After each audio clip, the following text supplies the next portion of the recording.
I have something I want to show Jim because it just arrived in the mail today. I'll be There a you go. bestseller. That's nice. That's nice, Jim. I only got mine a couple of days ago. That's nice. Thank you. Well, I mean, they did have to come to Canada, so I mean, you know, Yeah. that's not it's gonna take longer, of course. Yeah. Oh.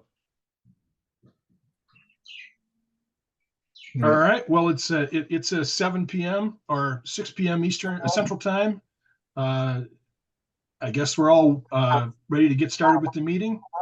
Do you want to start off? You got anything to say, Scott? Yeah, we're gonna start the demo early once Paul comes in. So I haven't seen him show up yet. Paul Hannaby. I just admitted him. Okay. Yep. So I'll send him a message here in a minute, see where he's once he gets in here, where I can see him. Do you want to start with a little gallery, or do you want Yeah, to wait for let's Paul? do a little gallery to start with, Matt and Brenda, whoever's gonna take care of it, please. All right. So Go the ahead, first one Matt. first one I got is Howard. So Howard, go ahead. Hey, how we doing? Why didn't he spotlight? Anybody see? Everybody? There we are. This is a little bowl I turned here a while back, and it's not really that remarkable other than the fact that it's made out of Chinese tallow wood from a tree Wow. that we're able to harvest. So it turned out it's got a pretty good figure in it, you know, and it kind of made some live edge type stuff, but I was really surprised at the figure that it had, and had to put this is epoxy resin on the back just for a little bit of embellishment. So anyway, Is it very heavy? Oh no, it's not very heavy at all. You know, it probably would. Really? It may weigh a pound, maybe. Wow. Very pretty. But anyway, it's Gorgeous. It turned out pretty good. Nice finish on it. Got one up nice figuring. there. Designer. Okay. No. Anyway, that's all I got, guys. Thanks a lot. Thanks, All right. Howard. You're welcome. Thank you. All right, the next one up for demo is Albert, and Al doesn't have his video on. I do know. So I do know. yeah, I do know. where'd you go? Where'd you go? I'm right We're here. bouncing around in the list. Waiting. Yeah. I'm waiting. All right, there you go, Al. Let's. Yep. That's all you. I hope everybody's good. Howard, I live that grandpas are there for that reason, believe me. Show them things that they haven't thought of yet. Here's a vase I'll probably show. It wasn't supposed to be like this. It had wings and it shattered into pieces. Then I have pictures before I glued it as much as I could back together. That's one thing that happened. Then I was making a really nice, like a jug bridge, like a jug vase. And well, I got too close and that shattered into pieces. I couldn't put any of that back together. This is all I got of it. Talking about fit to be tied. Believe me. And then I showed a couple weeks ago something that was like all the way through and I had some flowers on it. This here is shattered into pieces. I have pictures of before and afters and stuff. And I just had to put it back together. I was so mad again. You know, it's all shattered, but it just cost me some glue now. You know, just shaking my head. Now you get a lot of character. Believe me, I was thinking about the old joke. Maybe don't go to the bathroom. I guess nobody got that joke. Everything I was touching was breaking. But I was able to make another little lady figure. Cool. Those are so cute. They're so easy to make. Yeah. They're so easy to make. This one here, she has a little handbag. I don't know if you can see it. Did you turn that? Yeah. I Just mean, like the handbag. Oh no, not the hat. No, the handbag is it? No, that was a piece of wood. That was a piece. I wish that was just a piece of wood on the floor. And I was like, well, that's gonna make a nice handbag.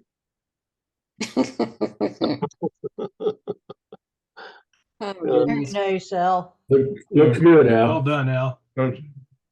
Just playing around. But anyway, yes, things can happen so quick and easy. Please, everybody, keep your face masks on, because things aren't supposed to happen. That's why they're called accidents, you know. So, Yep. They're anyways, never planned. I know some of them aren't. But anyways, everybody have a good time. I'm expecting a great night. Paul is fantastic. Yes. Thank you, Al. Thank Yep, you, and guys. Next up is Gary.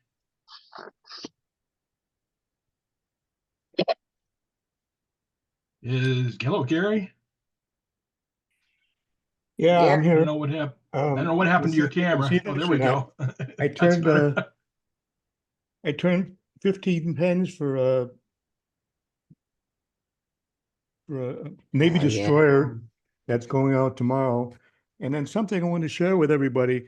I buy some stuff on Temu all the time, TEMU, and I found these Mm. tools on there, and I paid $69 for them, but they're on sale for like $42.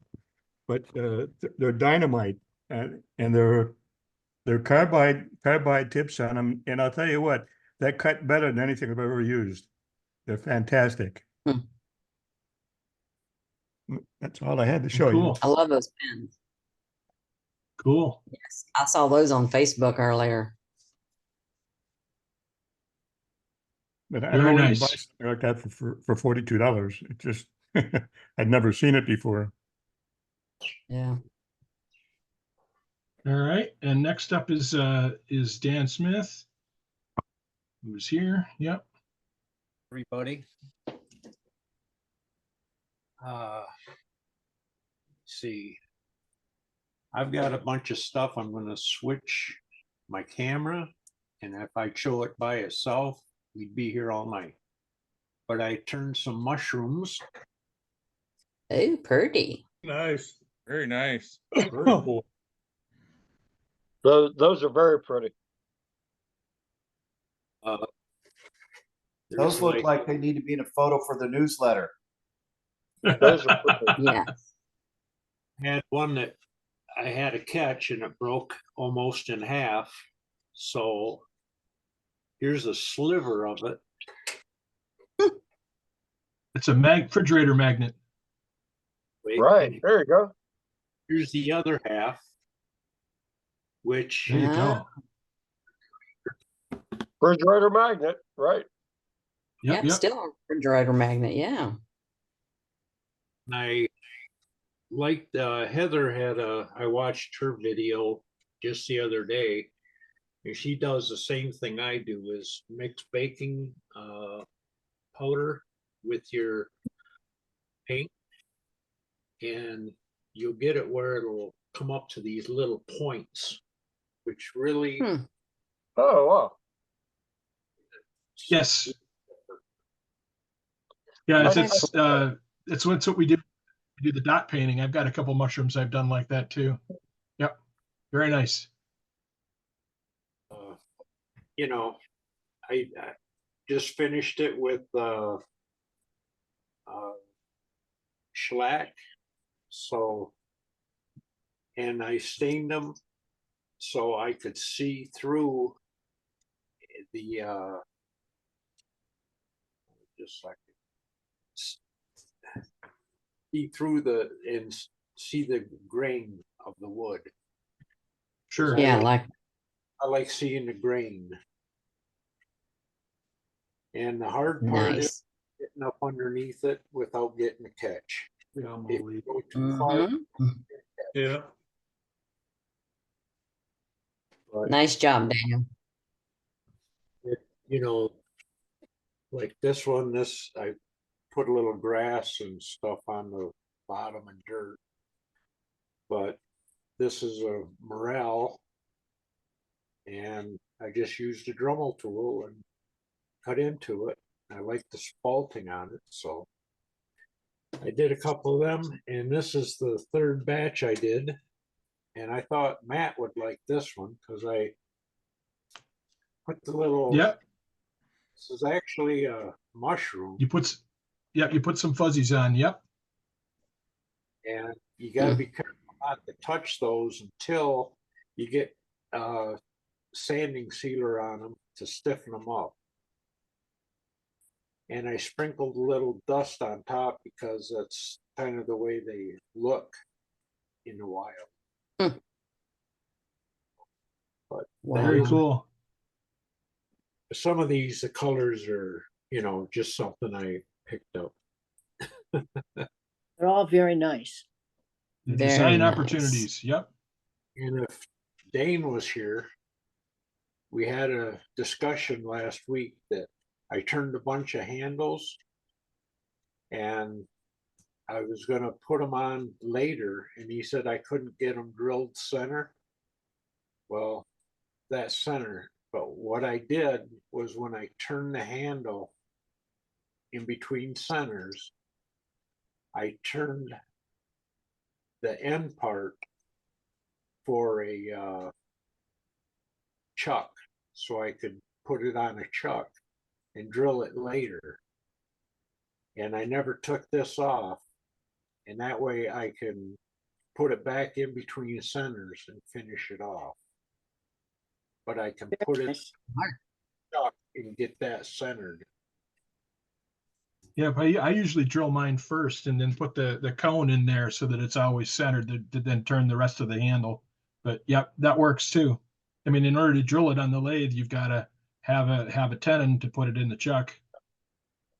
Yeah, because this is kind of what they look like beforehand. Yep. I just have them set up, and just because I don't know what the handle is going to go on, so I don't know what size to really turn them. This could go on anything from a clamp to anything. But that's all I got. So Job. Thanks a lot, Dan. Thanks for That's sharing. that's a busy week. Yep. How we doing with setting up for the demo, Scott? We ready to go to that next? You want to do more gallery? You ready? Do you want to do a safety moment, Sue? Yeah. Let's go to Sue, and then we'll go to Paul after Sue. Okay, can you see me? Can you hear me? Yep, hang Yep, we on, got I'm you. looking for you. Yeah, she's there. Okay. I'm here, having a few issues today, but I'm here. Today we're going to talk about table saws. My opinion is table saw is probably one of the most dangerous tools in your shop. Not only are they turning at a very fast RPM, they're turning right at you. And I've seen people where they're not standing in the right spot, have the piece that they're trying to cut, or even the cutoff, coming back at them and either hitting them in the shoulder or in the gut. And it's not pretty. They were lucky that they had a leather apron on and it didn't go through. The table saw is a lot like our lathe. Remember, we turn to the side so that something doesn't come out at 2000 RPMs and hit us in the face. The same goes true for your table saw. In fact, when I was taught, and they did this as a safety thing, once you get the table saw set up and you determine whether you can use your hand between the lathe and your whatever that is. Sorry guys, I'm Fence. okay. Yeah, your fence. Thank you. And of course, we need to stand to the side. Stand to the side from fire, not fire as in flames, but fire of the wood coming back at you. So another thing is safety for your hands. If it's not that far away from me, from the fence to the blade, I'm using a push stick. And I've got several push sticks all over the shop. Now, I've made some, I've bought some, and the ones I made seem to be better than the ones I bought. But I can't, you cannot underestimate the power of a table saw. I mean, I have several different blades for mine. It's funny how people think that the bandsaw is the most dangerous. Well, that's because you voluntarily put your hand in the bandsaw when you're not paying attention, or you get a catch and it brings you into the bandsaw. The table saw is different. So you have to have different safety standards. Make sure you don't have chips of wood all over the place, and stand to the side while you're cutting that piece. In fact, if you're pushing the piece in to the fence, your other hand shouldn't be doing anything. Put it behind your back. The only thing that it could do is help guide the side of the piece that you're cutting. But if you don't have a lot of room, put that hand behind your back and be pushing with your right hand, either on the wood, if it's safe enough, or with your push stick. So on that note, guys, I know there's a lot more things on the table saw, but I want everybody to have their fingers and their guts all in place and be safe this week, because I want to see everybody next week. So take care, you guys. Have a safe week. You too, Sue. Thank you, sir. Thank you, Sue. You're Paul, welcome. are you, Thanks, Sue. Paul, are you ready? Where'd you go? Yep, I'm ready.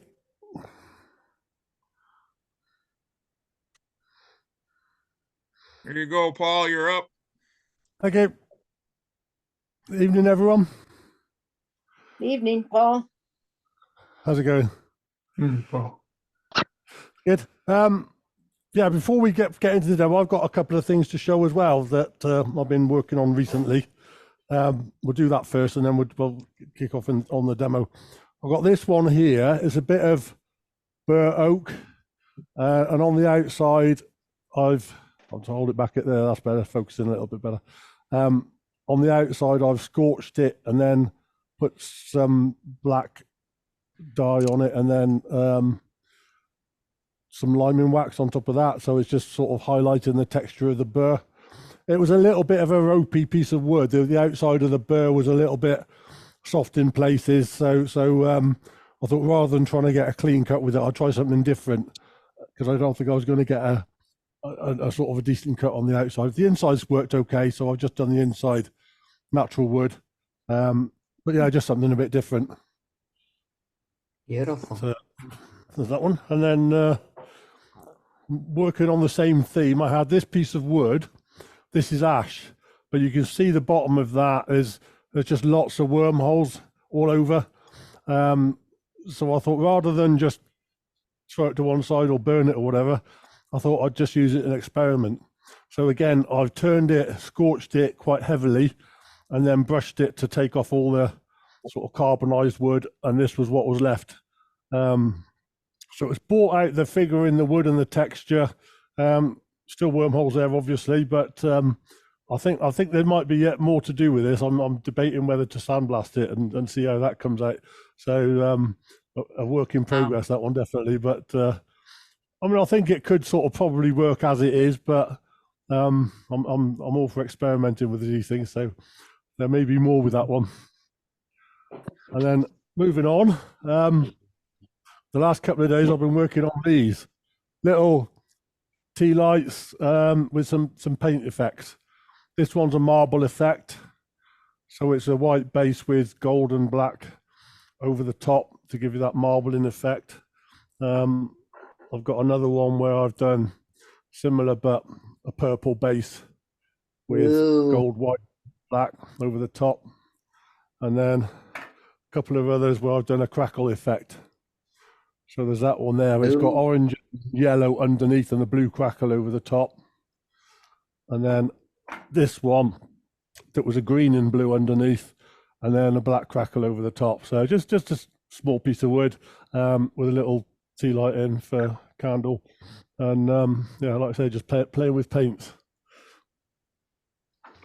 So that's what I've been up to lately. Very It all cool, looks Paul. very nice, Paul.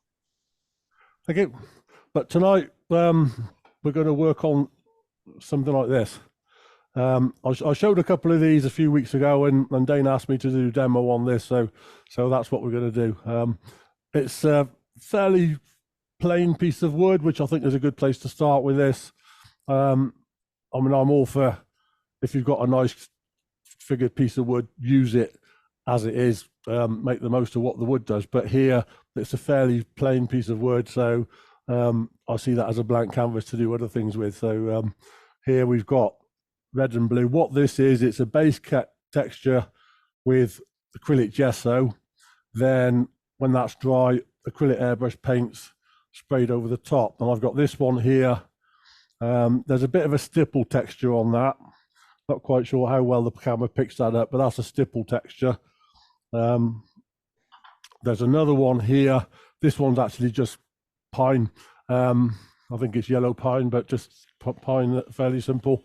And on the sides, you can see there, it's more sort of a linear pattern. So I've just done that with a brush, using the same acrylic gesso, and then colors over the top. I've got purple, orange, and yellow on that one. And then another one here. Again, this one's a stipple texture with green and blue. And the highlight of the texture, I've actually sanded back slightly, so you're getting sort of white flecks where the heights of the texture is. So by the end of the evening, I will have shown you how to do all of those. So we'll move on. I'm just going to grab a piece of wood. I got myself a couple of blanks prepared here. One's pine and one's sycamore. This is the English version of sycamore, which is much plainer than your American version of sycamore. We call the same thing two different things, but yeah, that's the way it is. It's part of the Acer family. It's a relative, but yeah, a different tree. And this one is just ordinary pine. I'll go with the sycamore one, but it could be either of those. So we'll go with this. This one's got a slight corner miss in there where the bark was, but as I'm going to shape the bowl that way anyway, and this will be the bottom edge of the curve, that'll get turned away at the sort of turning stage on the lathe. So that's not going to be a problem. I've prepared this by putting a hole in the center for a screw chuck. That's with a smallish sort of flat top blank like this, that's normally what I would do. It's a quick and easy way to mount that on the lathe. So we'll switch to the lathe over here. You can see there, that's my screw chuck. I just want to hit the record button. I forgot. No, that's it. I want to record it for myself. So I've got the screw chuck here on the lathe. This one, let me just adjust that camera just a fraction. So there, this one screws directly onto the chuck, onto the spindle. I have got other ones that you can just put in the chuck, like this one. That one is designed to be mounted in a chuck, and both do the same job basically. But yeah, this one fits the spindle, so just less stuff on the spindle. So it actually puts your piece of wood closer to the bearings, and it's always a good idea to keep your wood as close in as possible to minimize any sort of overhang. So you've got spacers. You've got spacers on your screw. Yeah, chuck, there's a Paul? wooden. Yeah, the wooden spacer there. It's just probably 3/8 inch ish piece of wood. Can be any type of wood is fine. On a smallish blank, a short screw is fine. I mean, here I have actually got the thickness to put a hole in for the full length of that, but that's enough to hold it, roughly half the length of that screw. This screw I drill it 8mm, or what's that, 5/16, isn't it? So that's what I would drill for that particular one. It's an Axminster one. I think they do 3 different sizes, and that's the bigger of the 3. Can I zoom out a little bit? There you go. How's that? So initially, I'm just going to set up my tool rest across the face of the blank. Let's go over that way. So just setting up the rest over on the face of the blank. Center's about there, so I'm putting the rest just a little below center. And as I just put a fresh piece of wood on the lathe, what I've done is set the speed of lathe to minimum. I try and remember to do that when I take the piece of wood off the lathe, the last piece off. So the next time I turn it on, it's already set to slow. Mainly because if I'm turning something small, I'm going to be turning it at a fairly high speed. And if I go and stick on a large piece of wood, it's going to be turning at a much lower speed. So ideally, start slow and gradually wind the speed up, rather than put a big piece of wood on running at high speed, which could lead to problems. So yeah, I mean, my ideal way of working is to adjust that speed when I take the piece of wood off, like I said. So if I forget when I put the piece of wood on, it's already there. But this time I have remembered, so it is set to slow. I've got my visor on, so I'm just going to drop that down, so my voice might get a little bit boomier. If my voice is a bit muffled with this, just let me know, and I'll grab some goggles instead. So we'll go with this and see how it goes. Turn the lathe on, that might help. So I've got that running fairly slow, and you can't see me, but actually you probably can if I switch over to this camera over here. There. So where I'm standing is in line with the headstock rather than in front of that piece of wood. So as I turn the speed up, if something goes wrong and that comes off, I've forgotten anything, then I'm not standing in the firing line. So that's what I normally try and do. I get out of the way, turn that up, and once it's at the speed it's going to run at and nothing's come off, then I'll feel more confident about standing in front of it. So I'll switch back to the other camera now. So I've got a 1/2 inch spindle gauge here with a fingernail grind on it. So that's my preferred tool on a small blank like this. The reason I generally use a spindle gauge on the outside of a bowl is because my spindle gauges are all ground with this fingernail grind, but a lot of my bowl gauges aren't. I'll just show you one here quickly. This one here, you can see that's got a straight grind or traditional grind, whatever you want to call it. So it's not got the swept back wings. So that's very good on the inside of a bowl, but I can't do a pull cut on the outside with it because it hasn't got the wings. So I do have 1 or 2 bowl gauges with wings ground on them, generally larger ones. So I use those on larger bowls, but for one this size, I think this one should work all right. So what I'm going to do is angle my gouge into the wood. So the left wing is hitting that center line. So if I've got my rest set correctly, I can cut right on the center line and then pull backwards, and actually you can cut backwards and forwards with this. And all I'm trying to do is flatten off the face of the blank. You can see there I haven't actually gone all the way to the edge, but really I'm all for sort of making it as efficient as possible. So what I've done there is just flattened off the bit in the middle, which is the bit that matters, because that's where I'm going to make my chucks bigger. So the bit on the outside doesn't matter. I'm going to turn that away so I don't waste time flattening it. So I've got some dividers here. So I'm going to put the left point on the rest.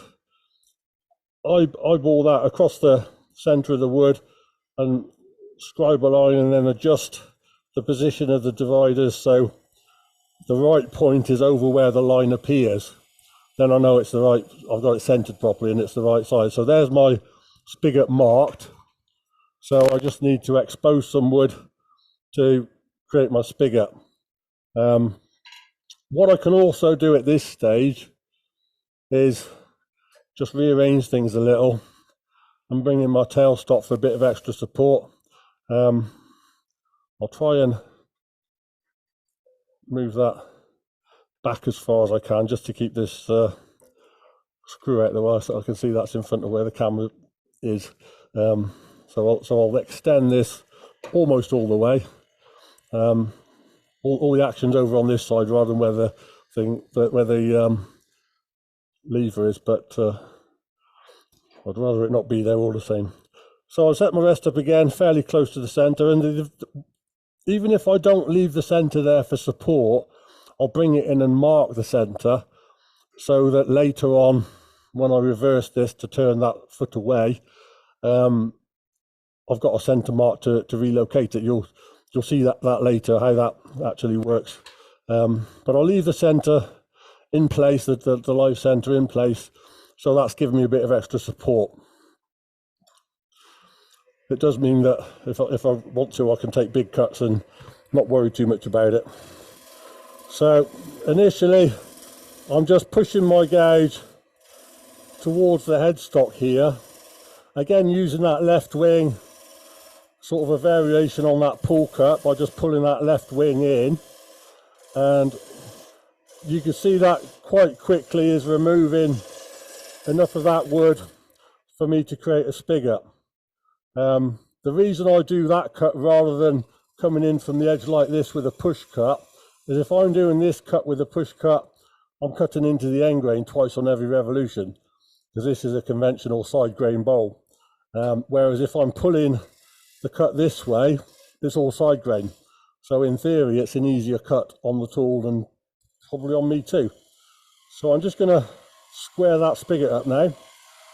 And to do that, I'm just pointing the bevel parallel with the bed of the lathe, so straight down the bed of the lathe. So I'm creating initially a straight spigot, and then if I bring my tool around a little further, I'm pointing the bevel inwards, and then I can do another cut and just create a little dovetail. And when I get to the bottom of that, I'm positioning the flute so it's almost at 9 o'clock.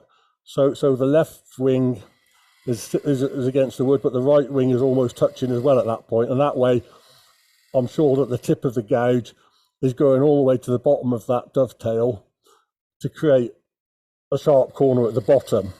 So the chuck jaws aren't going to be sort of held out away from the ideal position by a rounded corner.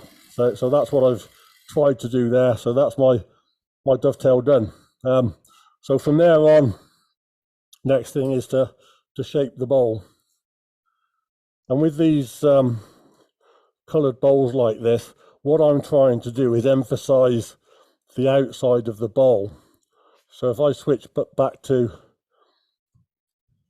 over here a minute, you see that one there, the outer shape of the bowl, it's curving in at the top, and that I think gives more emphasis to the outside of the bowl.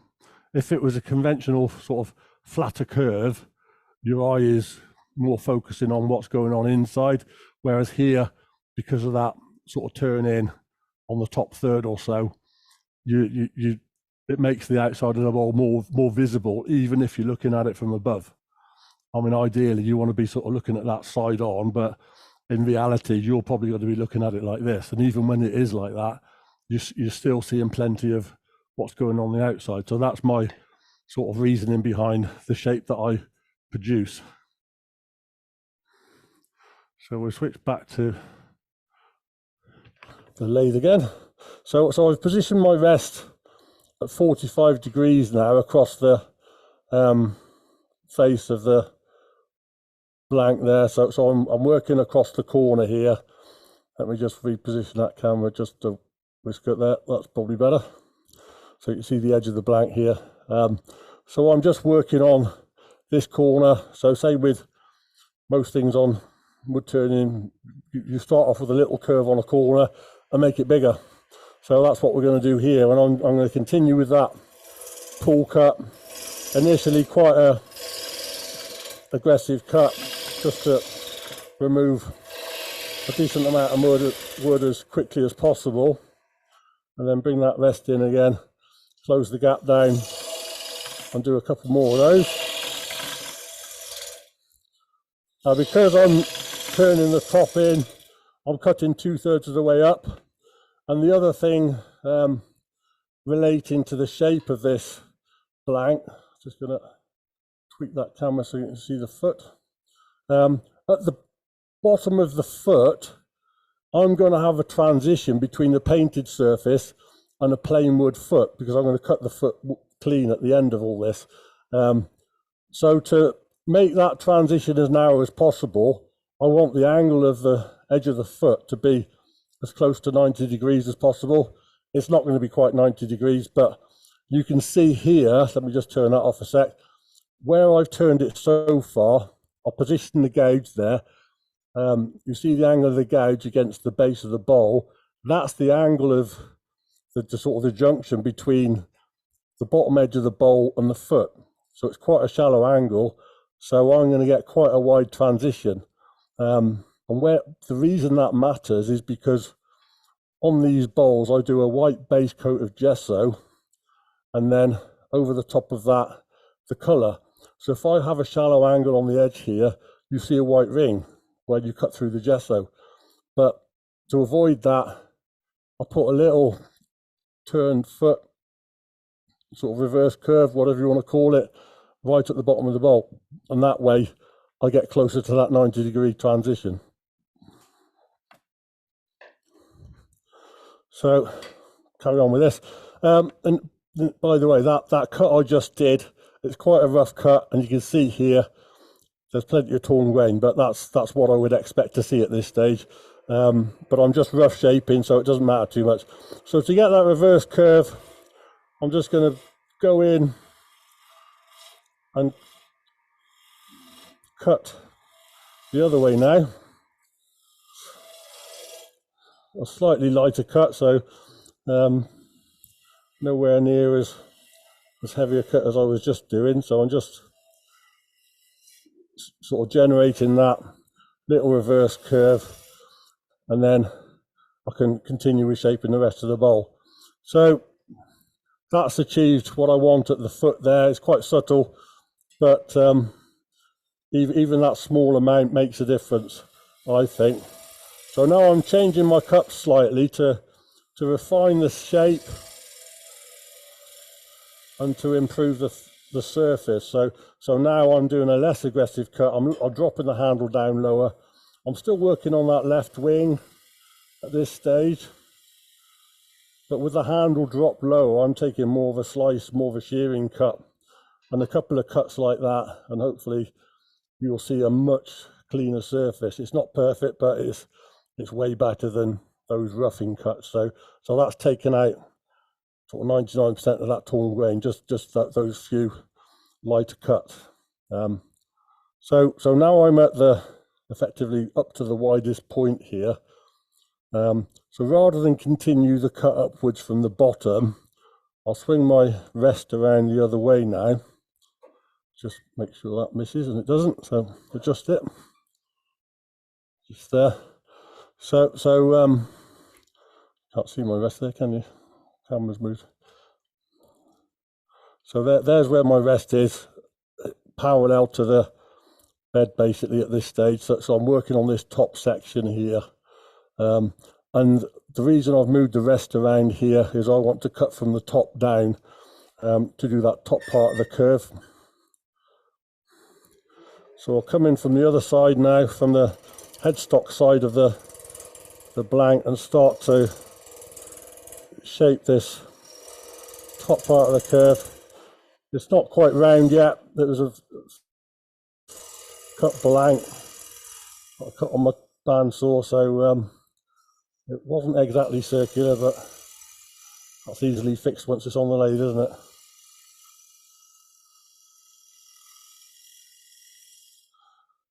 So that's roughly shaped it. I'm just going to move that rest in. It's a little bit flat there, I think. So I'm just going to Again, change the cut, drop the handle, use the wing a little bit more to put a little bit more curve into that. That's better. And then I can come back from the other side as well, blend that in from the other side where I've left a bit of a step.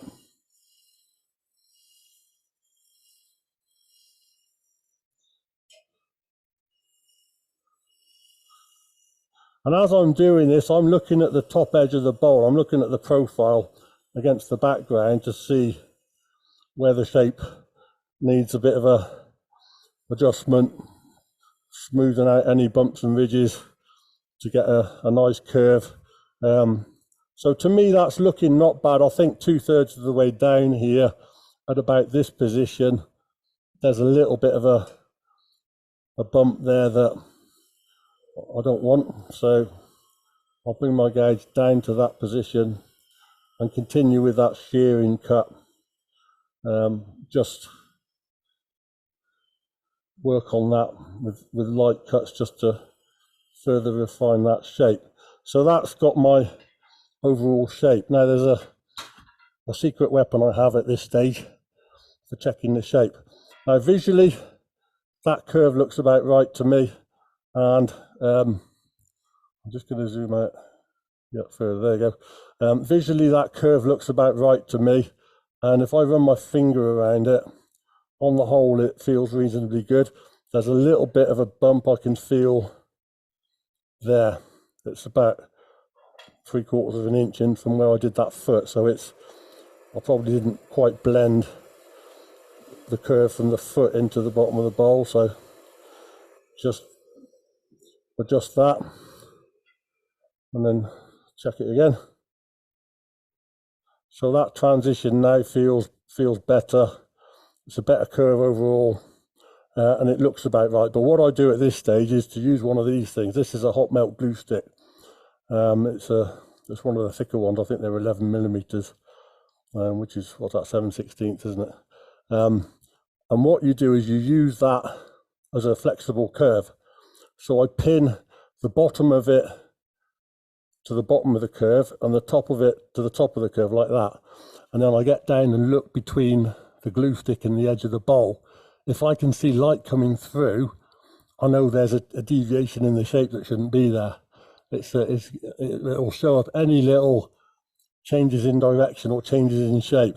So it's a very good way of checking whether you've got a good curve or not. And one of the cheapest tools in my toolbox, but one that gets used on almost every bowl that I make. So yeah, very useful tool. You can do the same with a thin strip of steel or something like that.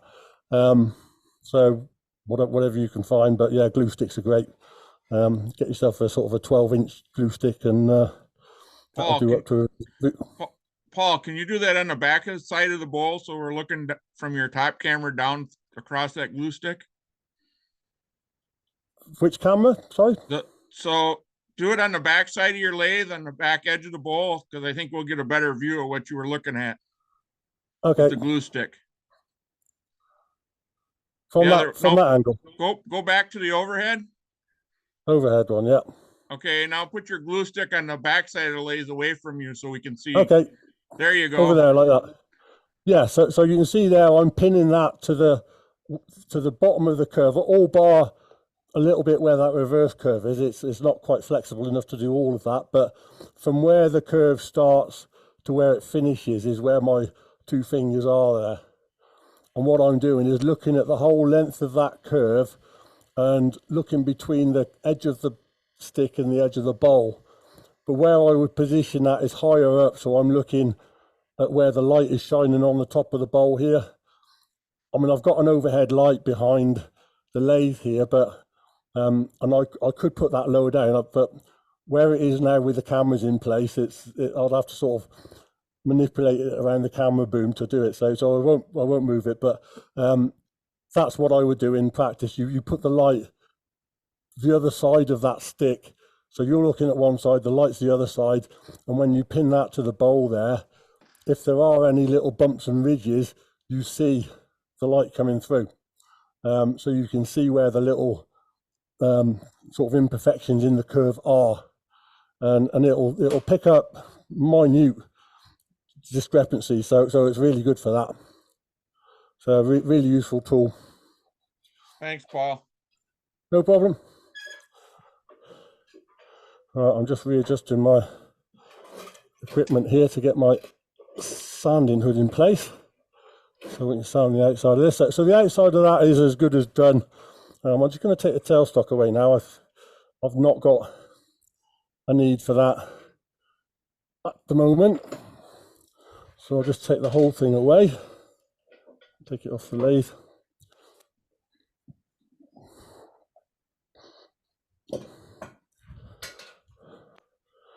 So sanding then. So on the outside of here, start off on maybe 150 grit and work down. But on this one, I'm not going to sand it ultra fine because I'm going to coat this with gesso. I want a good key for the gesso and not sort of sanding it ultra fine because that's going to reduce that. So I'm just going to sand it to 180. So I'll start off on 150 and then sand to 180, and that's it. So on the outside, that's all it needs. So I'm just going to turn my dust extractor on there. Just getting the rest out of the way. So yeah, there's 180 grit. Sorry, 150. I'm just going to zoom in a little more.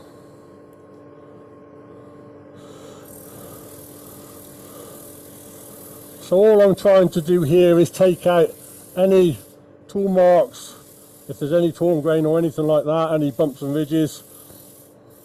And hopefully I've got pretty much all of the bumps and ridges with the glue stick and the cuts with the shear scraping cuts, shearing cuts.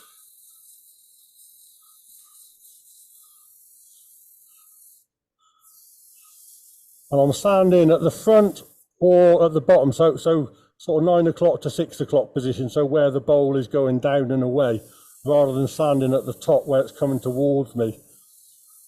That's particularly important when you've got the piece of wood in a chuck, because if you've got the wood coming towards you and your fingers slip off on the left, then you're going to hit the chuck with your fingers going the wrong way. So much better to sand near the bottom, sort of at the front or the bottom, so it's going down and away. If you slip there, then your fingers may contact the chuck, but at least your fingers are in the right direction. A little bit more up on this top edge, just to get a slightly better finish. Just because I'm going to coat this with gesso, doesn't mean I can cut corners on the sanding. If there's torn grain there, it will show through. The gesso isn't going to hide that, even though it's a moderately thick sort of material that I'm going to put on. It doesn't get hidden by the gesso. So yeah, don't think you can use the application of the gesso to cut corners on this.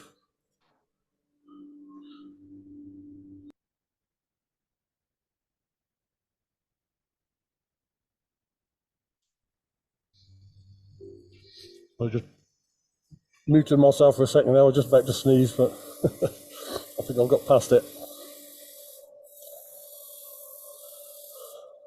So I'm sanding all the way around to that little upturned foot, and it is quite a small foot there. I could go a little bit bigger with that, to be honest, but I think it's adequate.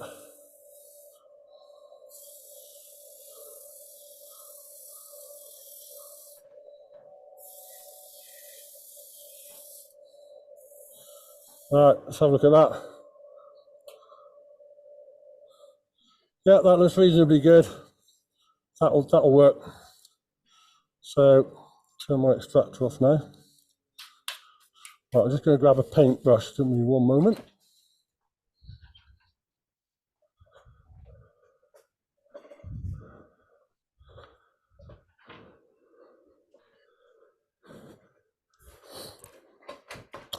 Right, so the next stage here is to put the gesso on. most of the bowls, in fact, all the bowls I showed you earlier were done with this one, which is, let me go to the side camera, that'll give you a better view of it. That one there, it's it just says white gesso primer. This is acrylic, so great with all your acrylic paints, etc.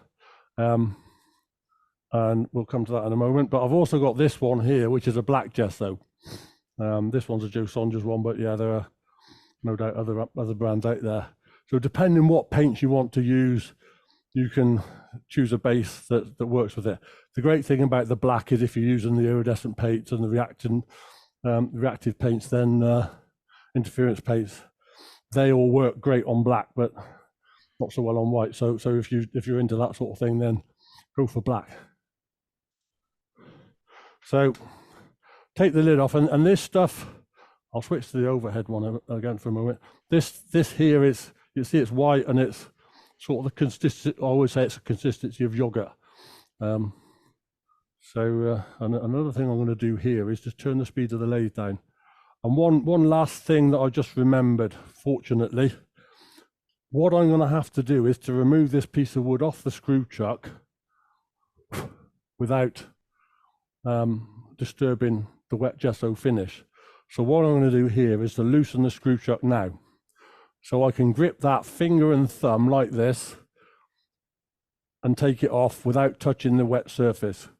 So I can put that to one side, because this is going to take, I would say, a good hour to be touch dry, but I would leave it, well, I'll probably leave it overnight, to be honest. I'd leave it till the following day. In some demos where I'm doing this live, what I do is apply heat in the form of a hot air blower, paint stripper type hot air. And you can dry it in a few minutes that way, but you've got to be careful not to overdo it, because if you overcook this, it starts to bubble. Creates an interesting texture, but if that's not what you want, then that's not what you want to do. But yeah, generally I'll take that off and put it down to dry, and then come back to it another time. So I'll start painting this on, and there's no finesse here, just get it on thick and slowly rotate your piece of wood as you go.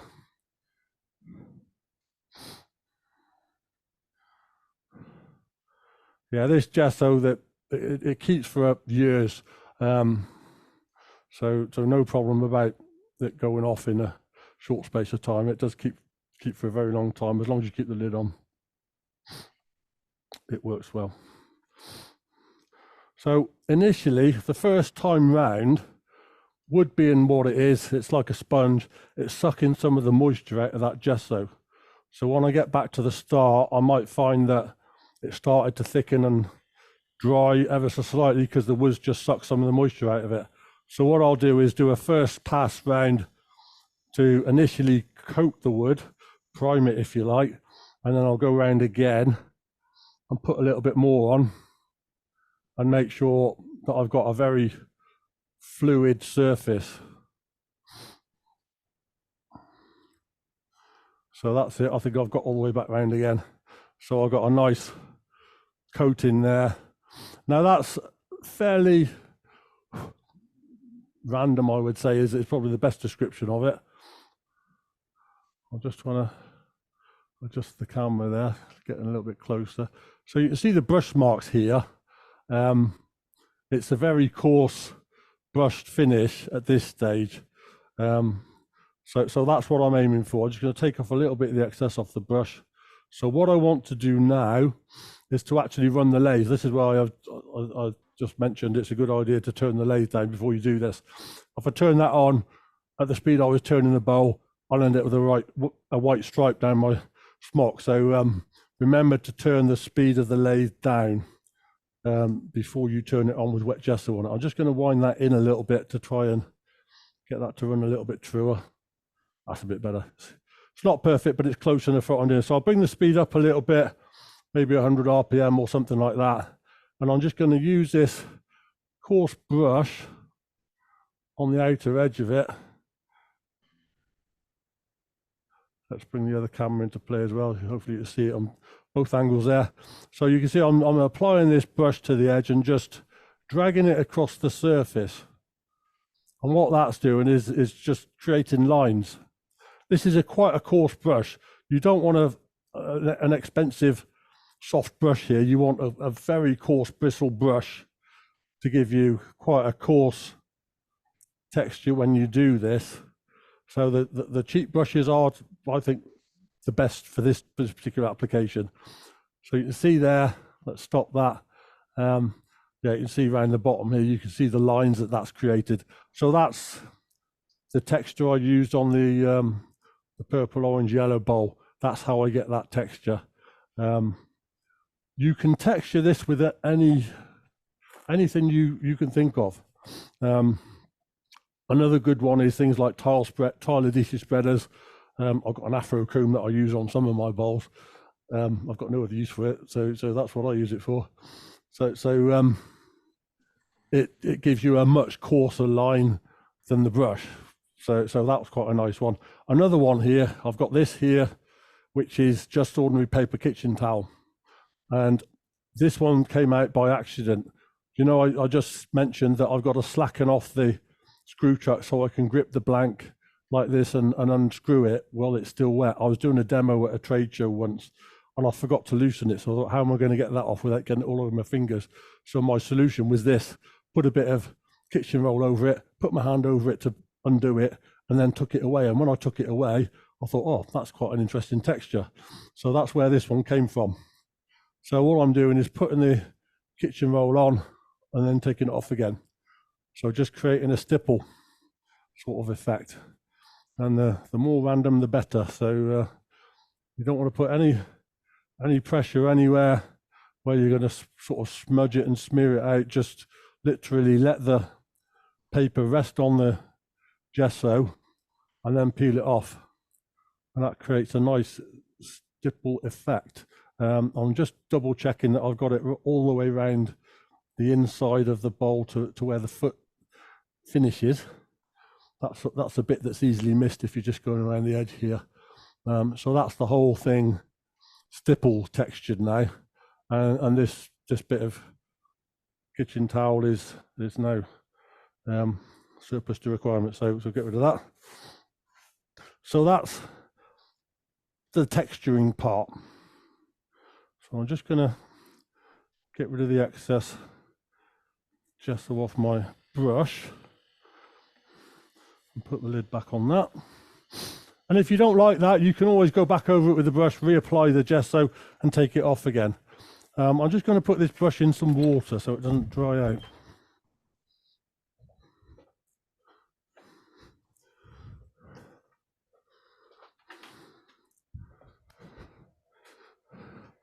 Back again.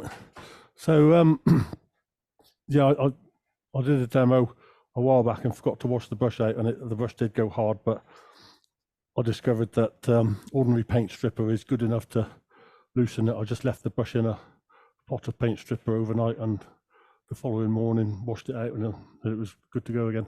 So that's the outside. I think if I shade it a bit, you might see more of that texture. But yeah, we can see it. We can see it pretty good, Paul. Thanks. Great. Okay. Right. So I'm going to put that to one side to dry. Like I said, that's going to take a few hours. Really, I'll leave it till the next day, at least. So I've got a couple that I did yesterday, which are now dry and ready for us to take to the next stage. I've got this one here, which was one I turned from pine, and I've done the brush texture on this one. So we'll do that one first. So I can screw that onto the screw chuck. Again, I don't want to screw it on tight because I might need to take that off while it's still wet. So just tight enough to hold it in place. Right, so what I need now is some paints. I airbrush the colours onto this because it's an effective way of applying the colours, and it's a great way of blending them. So airbrushes are the way to go for me. I use airbrushes for most of my colouring, even if it's effectively block colouring. I'll still use an airbrush. So the one I've got here is what they call a dual action airbrush. What they mean by dual action is the trigger. You've got two directions of movement. Let me put it over here. There, that's better. If I push that trigger down, that controls my airflow. And if I pull the trigger back, that controls my paint flow. So I can have all air, no paint, or paint, no air, or anywhere in between the two.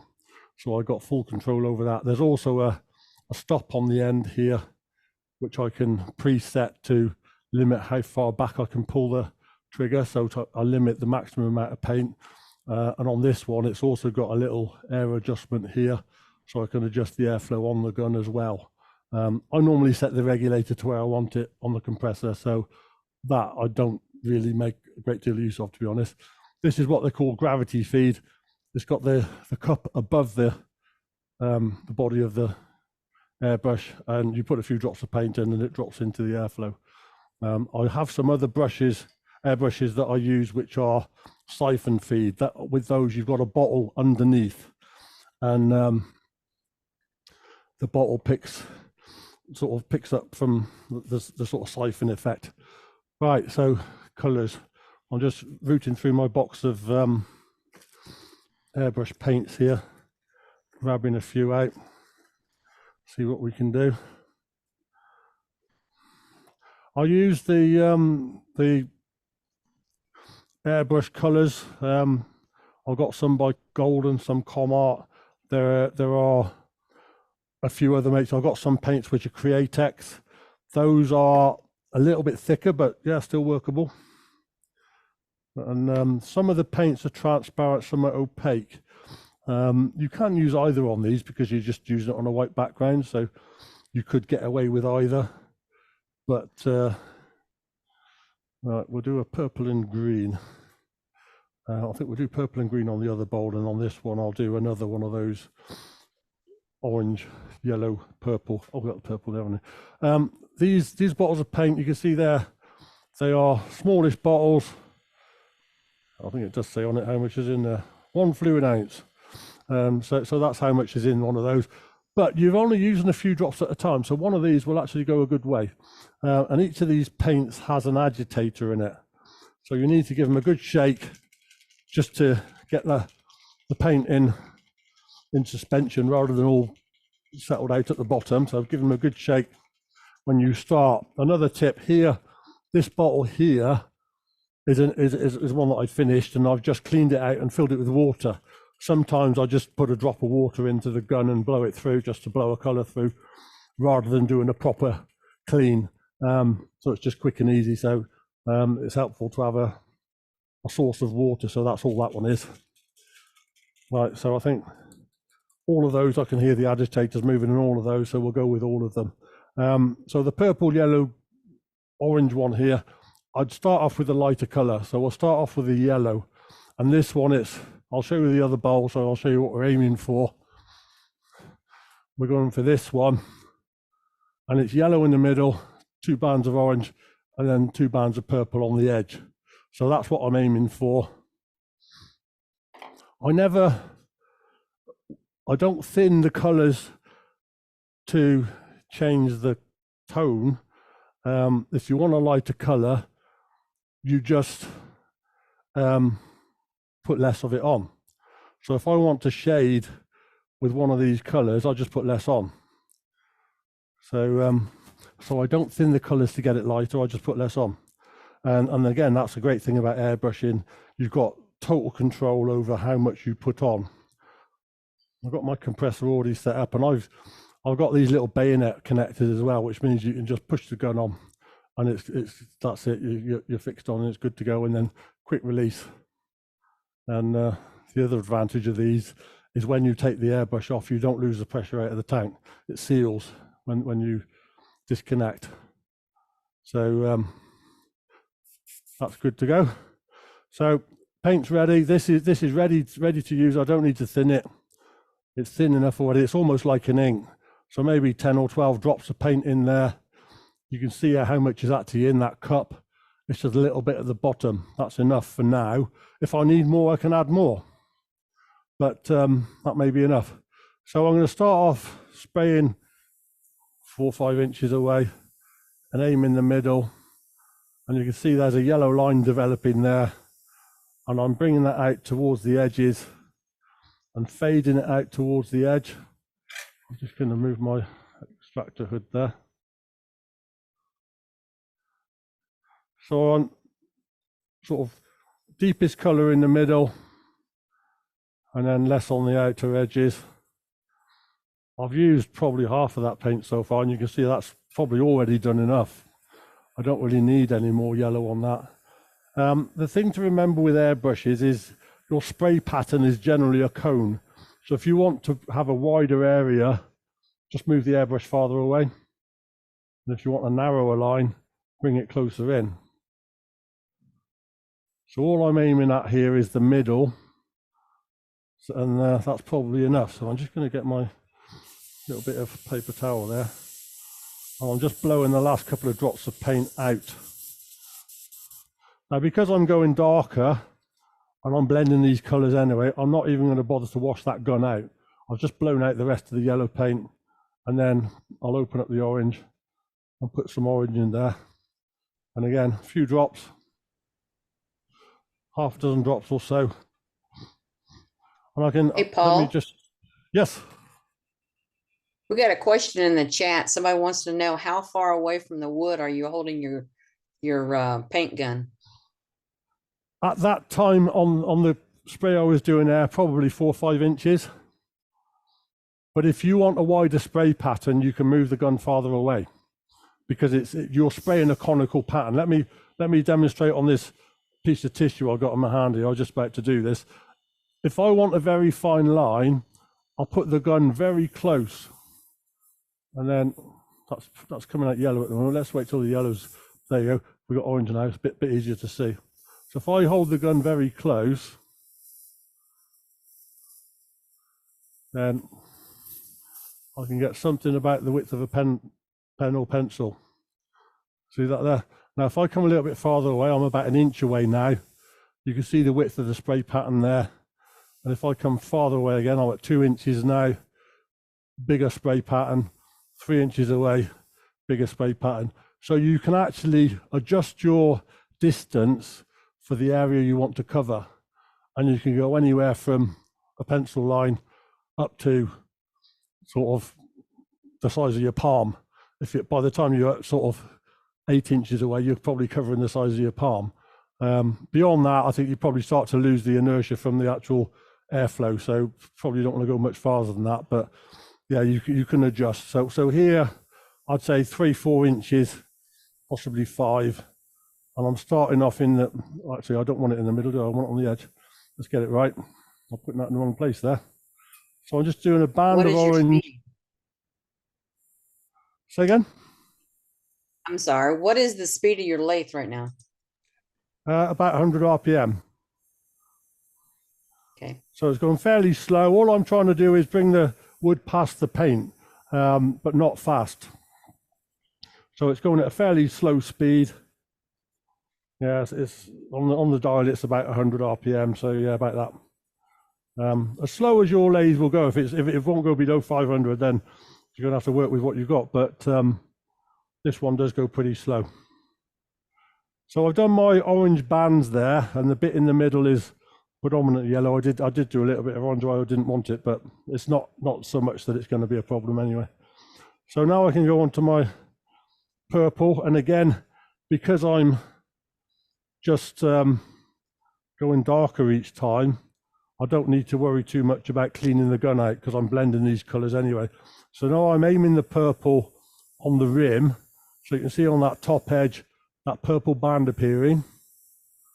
So I can do it quite intense right on the edge, and then move the gun a little bit farther away and blend that into the orange.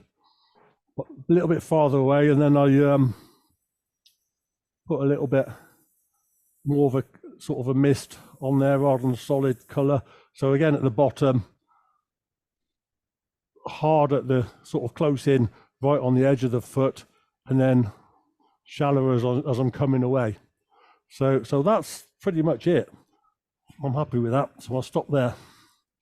So I'm just going to blow out what color's left in the gun, and just blow a little bit of water through. I'll do the other one in a minute, so I don't need to clean the gun out properly at this stage. I'm just going to put enough water through that just to blow through the bulk of that purple, because because the next color I'm going to use is a lighter color. Right, that'll do. So next thing to do with that is to seal the color. I'm just going to grab myself a tin of lacquer.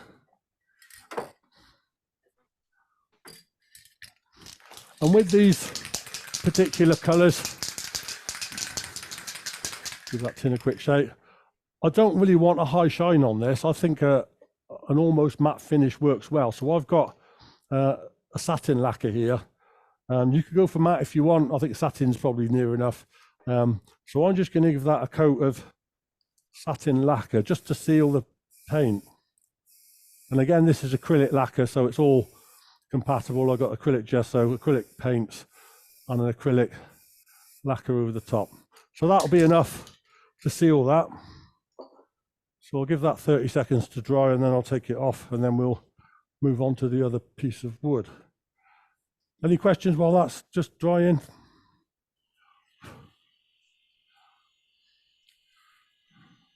I don't see no more in the chat. Yeah, I don't see any, Paul. Okay, that's great.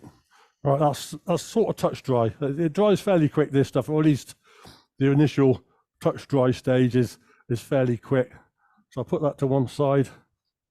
Is the acrylic paint dry before you? Yes. Okay. Yes. Yeah, it dries very quickly. But if during spraying, if you're putting, let's say in one area you're putting down quite a heavy coat of paint, if you want to dry that quick, you can just press the trigger on the gun to get air but no paint, and you can blow that over the paint you've already applied to dry it faster. So but yeah, light coats, and it does dry extremely quickly. Few seconds and you're done.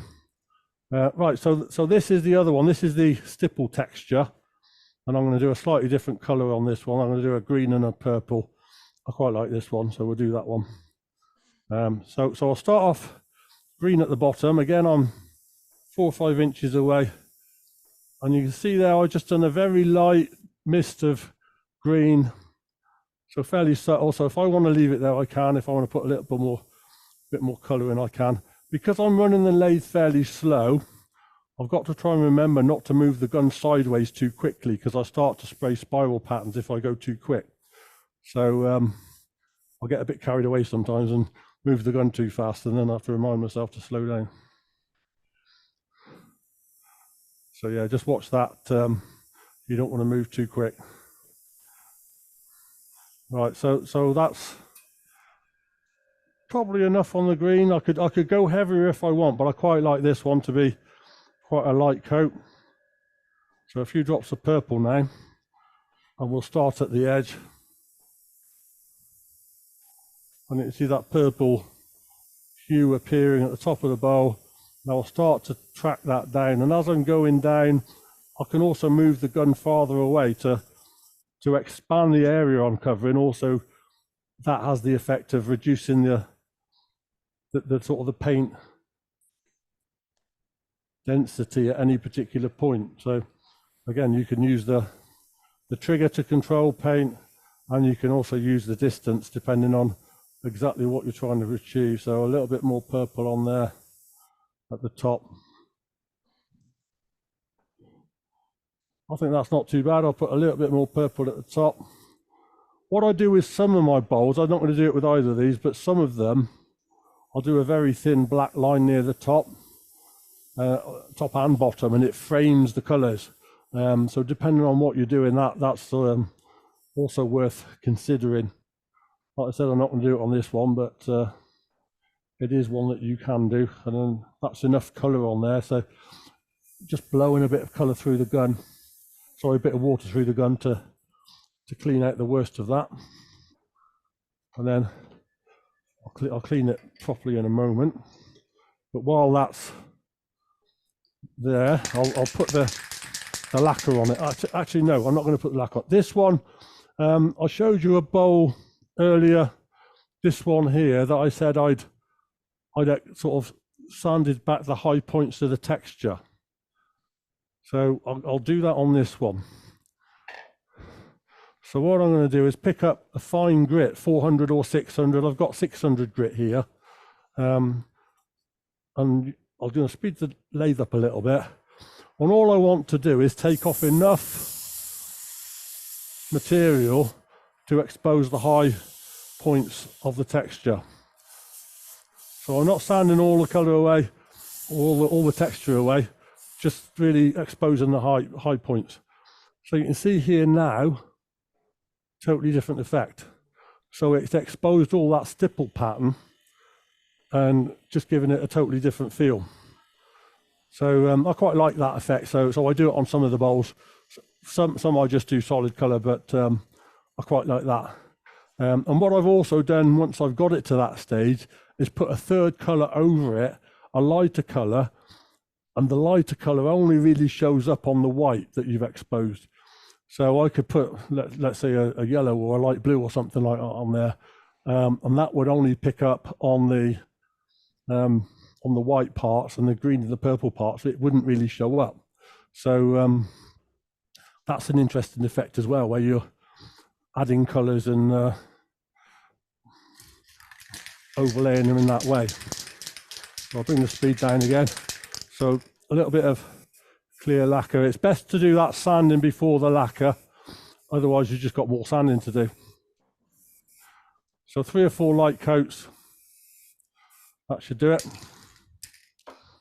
And then while that's drying, I'm just going to clean this gun out. And now what I'm going to do here, I've got some airbrush cleaner here in this bottle. This one's an off-the-shelf airbrush cleaner, but if you haven't got that, probably a few drops of sort of dishwashing detergent or something along those lines. And then I've got a little brush here that I can just put into the cup and give that a sort of wash around with a brush. If you've got overspill on the outside of the cup, you can wash that off with a brush as well. And I'm just working that into the bottom of the cup to loosen any paint deposits that are in there at this stage. And also, while you've got that cleaner on the end of the brush, it's a good idea to apply that to the end of the nozzle as well. So I'm just putting the brush into the end of the nozzle there.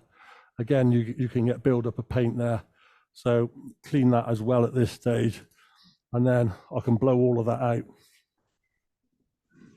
And I'll just we had a question. What kind of paint were you using? What brand? Those were all golden airbrush paints. And they were all opaque. Golden do opaque and transparent, so you can use either, but I was using the opaque ones there. For some effects, the transparent works quite well. You then combine colors rather than mask them out when you put one color over another. But in this instance, I'm using opaque paints, and I'm limiting the sort of the blending of the colors by just the amount of paint I'm putting on. So you can do it either way.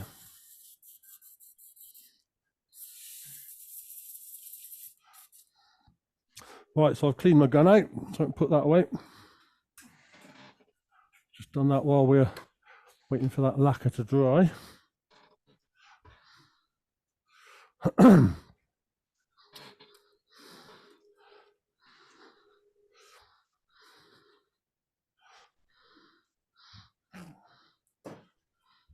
Yeah, this is one of the pots that I was using. See that one there?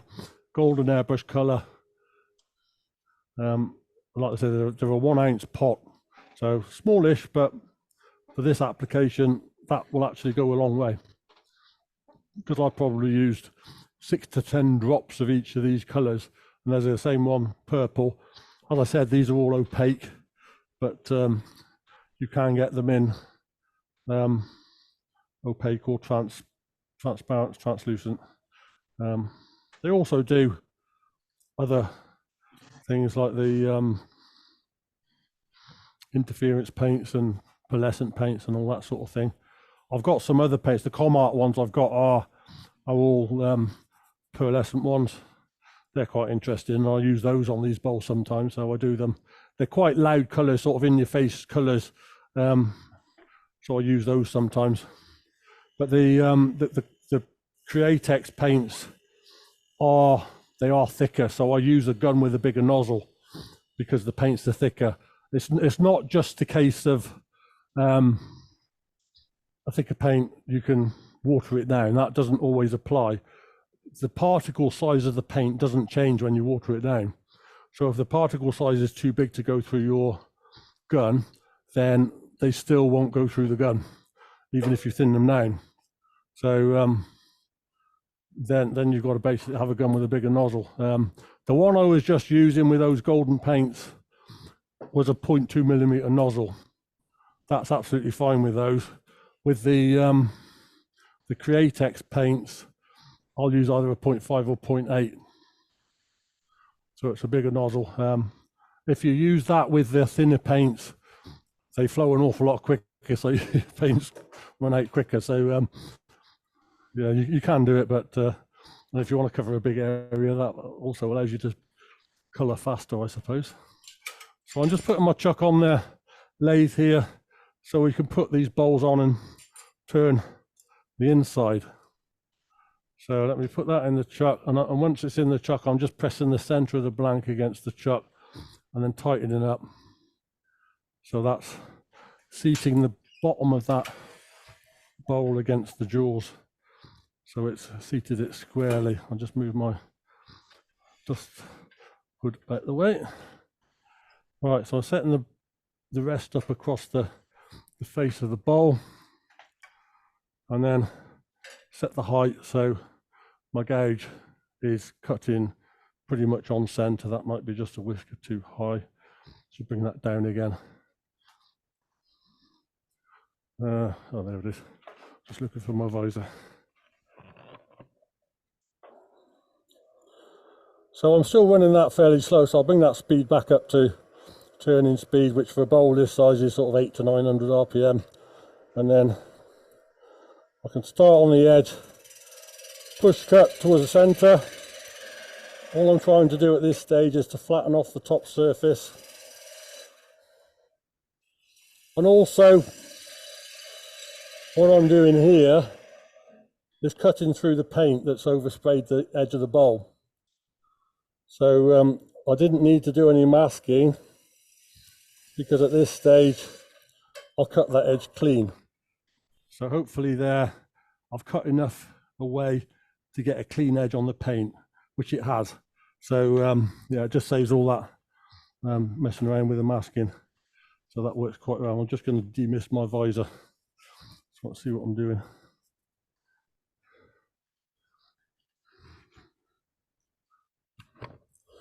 Okay, so now I've just taken off enough to flatten the surface there.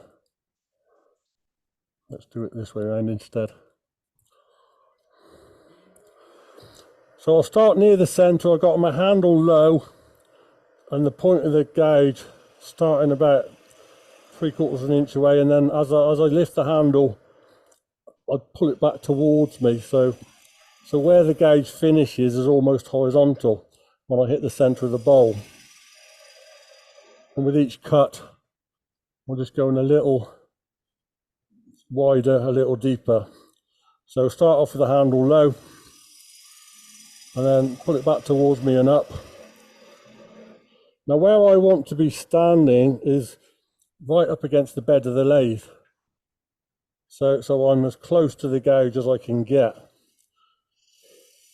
And by keeping that, the distance between me and the handle of the tool as small as possible, I'm maximizing control from my own sort of perspective.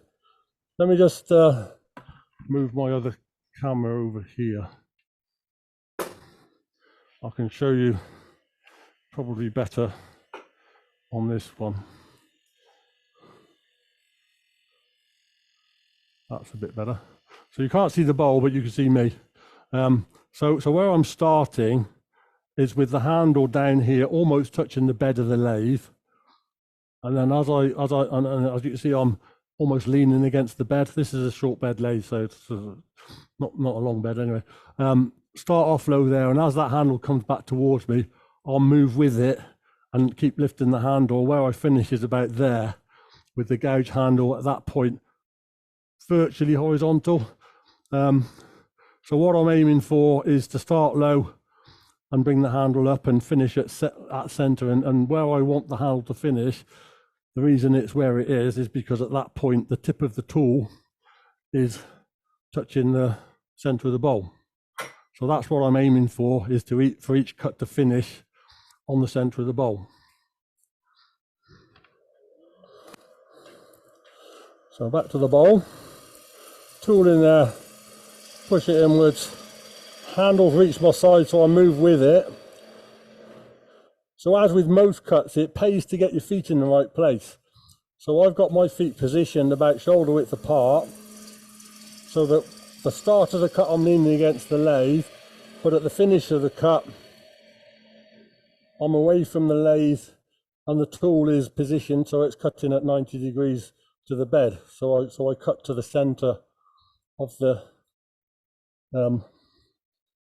put another light on there, cut to the center of the bowl. Flute at about 45 degrees, keep going with that cut.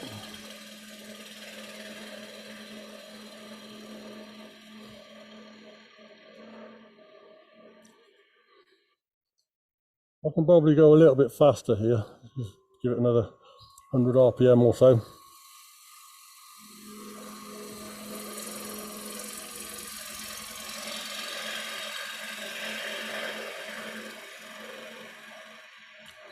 Now these bowls, because of that shape of the rim, the top of the outside of the bowl, I mean, if I'm going to make the wall thickness of this bowl fairly uniform, what I need to do is to follow the shape of the inside with the to match the outside. So I've got to undercut the rim slightly to achieve that, because the outer surface of the bowl turns in at the top. So to achieve that sort of even wall thickness, I've got to match the shape inside and out.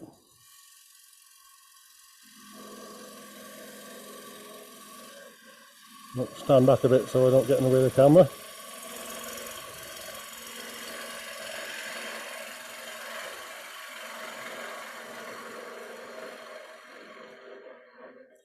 So depth-wise, I think I'm about 2/3 of the way in there. What I can do is, this is just using my chuck key, push the handle of the chuck key in, eyeball across the edge of the bowl, so I know where the end of it is. So yeah, it's just over halfway. So a little more to go depth-wise.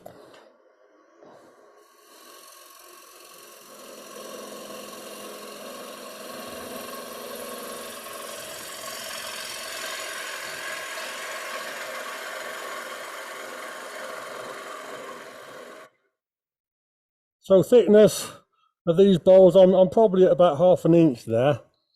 I don't make them ultra thin, but I will go a little bit thinner than that. But what I'll also do at this point is shape the rim. So what I'm going to do is angle the rim in. And what I'm trying to do here is to get more or less a 90-degree transition from the outside of the bowl to the rim on that corner. So that's what I'm trying to do when I'm angling that rim in there. And of course, by angling the rim like that, it makes it look wider. So that means I've got to take even more off. So we're doing the cut here.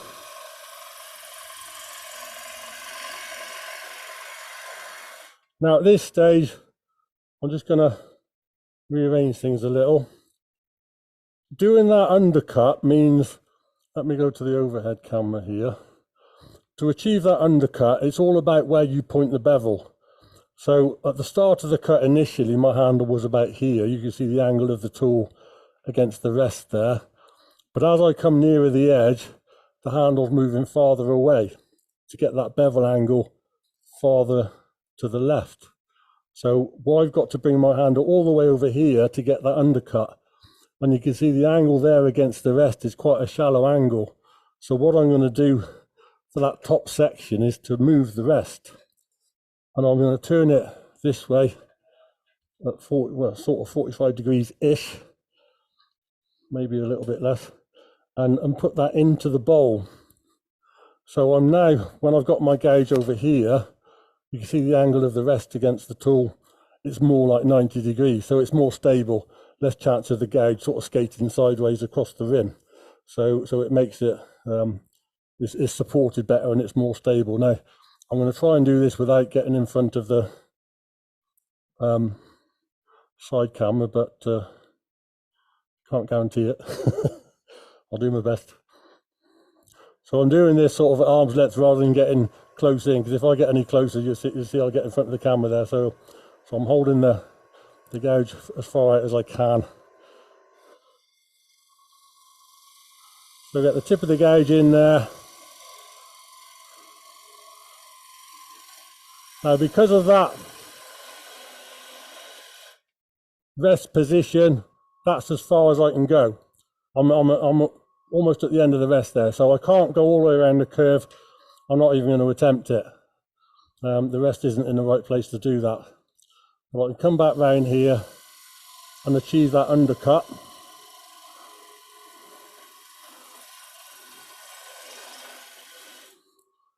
And then let me just stop the lathe there.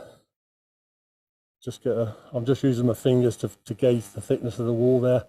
And I can feel that thickening up as it's going down. So still plenty of wood to take out. Paul, Yes. You're blocking the camera with your body in your hand. Is it possible to raise the camera a little bit so we get a better look at the cut? Yeah, I'm trying to keep out of the way of this. I can't move the camera, unfortunately. Okay, all right. Thought I'd ask. So I'm Thanks. just keeping myself down as much as possible.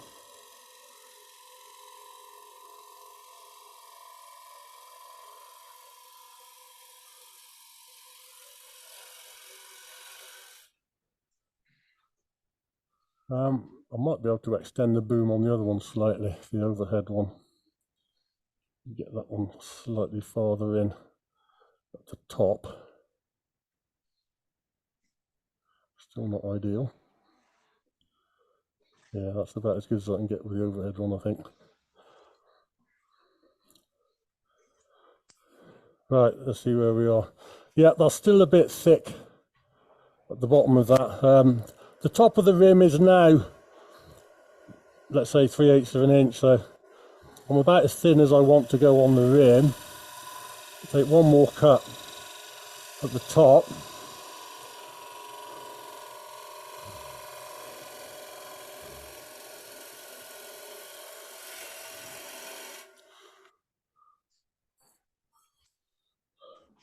That's better. So now I've got the wall thickness at the top. I'll go back in, cut from just inside the rim. Take another cut there.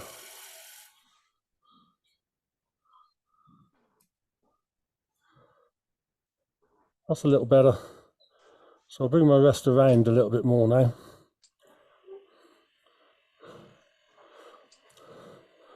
So I think the top section's good. I'm just going to take a bit of this wood out from the inside now.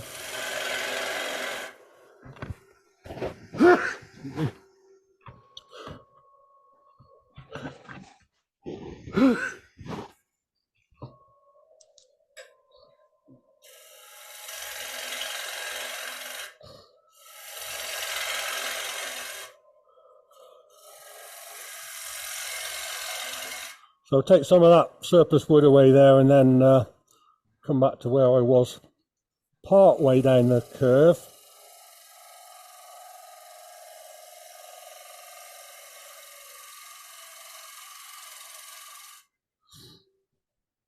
And then just check where I am on the inside there.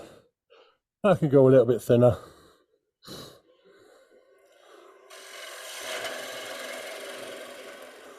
So I'll take a bit more out here.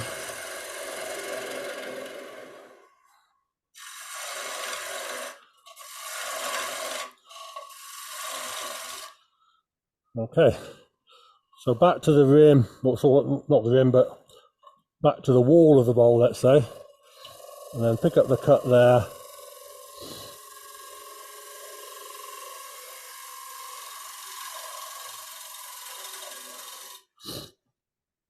And that would have thinned it down a bit. That's more like it. So it's just the center section to do. This curve here around the side of the bowl isn't too bad. I think finish wise, that's okay. I can do one more cut from more or less from the edge down, just to clean that up. And if I hold the flute slightly more vertical, the cut is more on the wing than it is on the tip. So that's giving me more of that slicing, shearing type cut, and you can see the difference in the shavings there, much finer shavings, which is usually an indication of a better surface. So that's just a sort of a clean up cut on the section that I've already done. And now I'm going to put the rest a little bit lower, because I'm overhanging the rest more now when I hit the bottom of the bowl. So to get the rest in the right sort of position, I'm actually positioning it somewhat lower. Let's just drop that camera there. You can see where the center of the bowl is and where the rest is.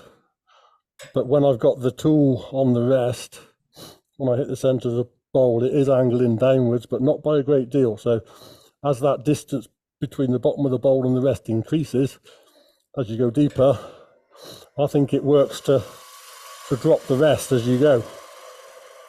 That's the way I do it. So back to my sort of flute at about 45-degree position. Cut this surplus wood away.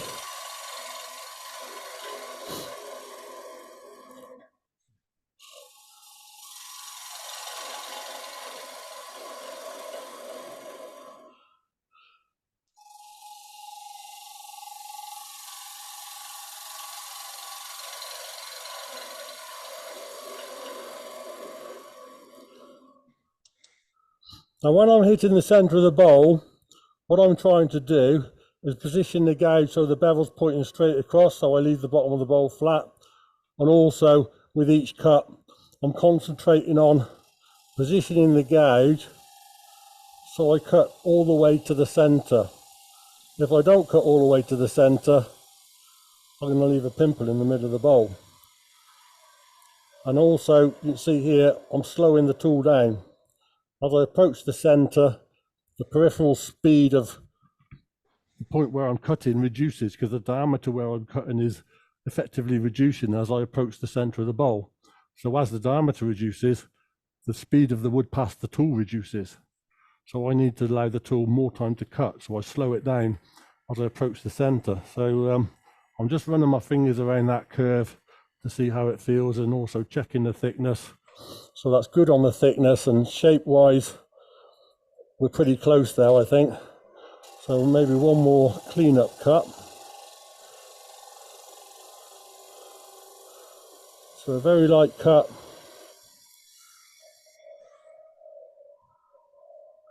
Again, all the way to the middle. And if I get that right, then I leave the bottom of the bowl flat. There's no divot or dimple. And shape-wise, run your finger around the bowl, backwards and forwards a few times. And if there's any deviations in shape, you can feel them. That's a good a test as you can get, really. So that's it on the inside. Paul, Just can you remains- show us that tool you're using, the grind? There's a few questions about the grind and this type of tool you just used. Yes, I'll switch to different camera for that. Right, bring that back. So that there is the tip of my bowl gouge that I was just using. Albeit upside down, but you see the edge there. It's a straight grind rather than a fingernail grind. And you can see also there are two bevels, and the reason for that is I want the working bevel to be a little shorter, and by shortening the working bevel, let me just reposition this camera. Is that going to work if I put it that way? More or less. No, it's upside down. Isn't it? Right, that'll do. Upside down, but yeah, we'll go with that. You can see there the bevel and the two bevels.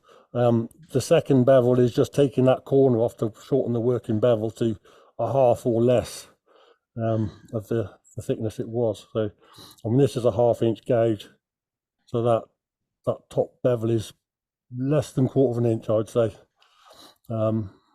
Maybe 3/16, something like that. So that's what I do, and the shorter bevel helps the tool follow an internal curve better. Thank you, Paul. So that's okay, no problems. I'm just going to lift up this camera back here, so we'll switch back to this view.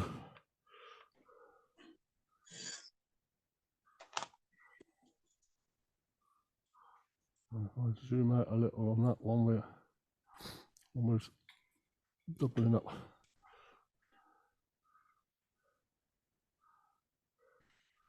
That'll work. Right, so dust hood back, and just going to sand the inside of this now. Now hopefully I can start off at 120, 150. I'll start off on 120. I don't think the inside was quite as good as the outside, so start off on 120, see where we go. Lost my... that was it.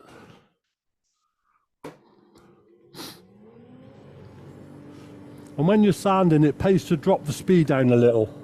So I've knocked a couple of hundred RPM off the speed there, because sanding just creates excuse me, sanding just creates heat. So slowing it down a bit, reduce the heat. I think if you overheat the abrasive, it doesn't last as long. It glazes and stops cutting as well. So overcooking your abrasive doesn't help. And some woods are quite sensitive to heat. You get heat checking on the surface, and you get these little cracks and crazing appearing on the surface. I mean, they do refer to that as heat checks in some of the literature you read. So it pays to keep the heat down so you don't actually cause problems with the wood. Some woods are more sensitive to others, and generally speaking, the more expensive the wood, the more sensitive it is to heat. So just bear that in mind when you buy yourself a nice bit of expensive rosewood or something. Don't overcook it when you're sanding. And once I've sanded, I've got a nice big sash brush here, and I'll just brush the dust out. Normally when I'm working, I've got a respirator on, or a visor. I mean, I've got a visor here, but it's not easy to talk through the respirator, so I don't wear that when I'm doing demos anyway. But again, run my fingers around it, and if I think there's a little bump in the middle, what I can do is hand sand that, just sanding with the grain across the center. So if either I didn't spot a bump in the first place, or if one's appeared because I was sanding around the center but not over it quite as well, which can happen, because remember what I said about the center's moving slowest, which means that sands less. So although it was flat to start with, it might not stay that way if you over sand it. So yeah, sanding the center by hand sometimes is the fastest way to flatten it. And where I'm sanding here is just under the rim. That's the one point that's going to need the most attention. The section under the rim here, where my finger is here, is more or less end grain, at least on two sides of the bowl. So that's where, if you're going to get any damage, that's where it's going to be most obvious. So if you've got any bruising or torn grain or anything like that, that's where it's going to be. So that's where you need to put a little bit more effort into the sanding to make sure you sanded through all of that.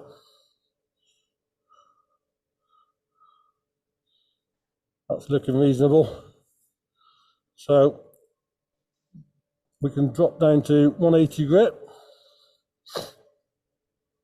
And I'm sanding the rim and all of the inside. So I'll do the edge first, and then work my way into the center.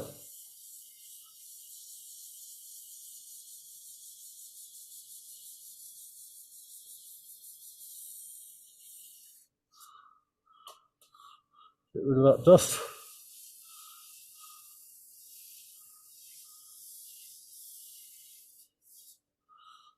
So again, use the brush to blow that dust out rather than blowing it.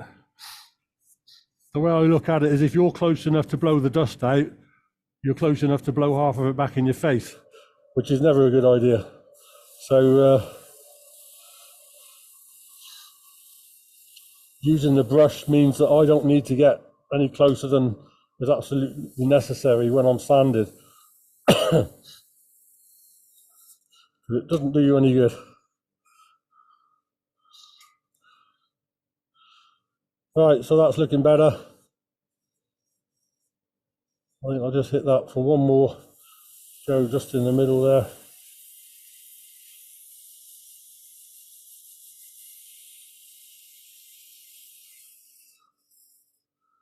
That's it. And I can drop down to the next grit, which is 240. Sand the rim.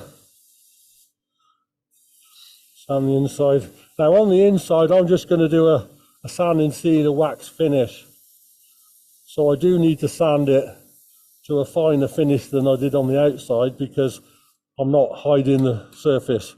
It's going to be a polished wood inside. So sand that to whatever grade you think is right. I think with this bowl, I'll probably go to 320, maybe 400. 320 is probably about right.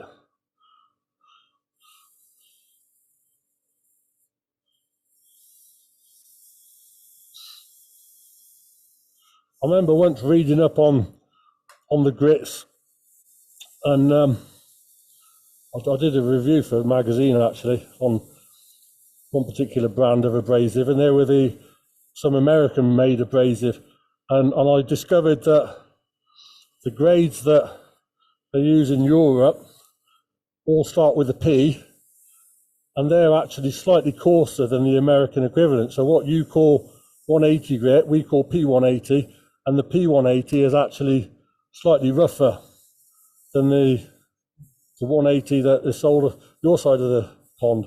So the grits are not absolutely the same. There's not a massive difference, but there is a difference. So if I stopped at 400, you could probably stop at 320 and you'd be at about the same place. It's sort of one grit adrift, if you see what I mean. So Paul, one of your cameras is blocking most of the screen. Oh yeah, didn't notice that. Thanks, Ruby. It's dropped down because I extended the boom. Too much leverage on it. Let's put that one back at the top.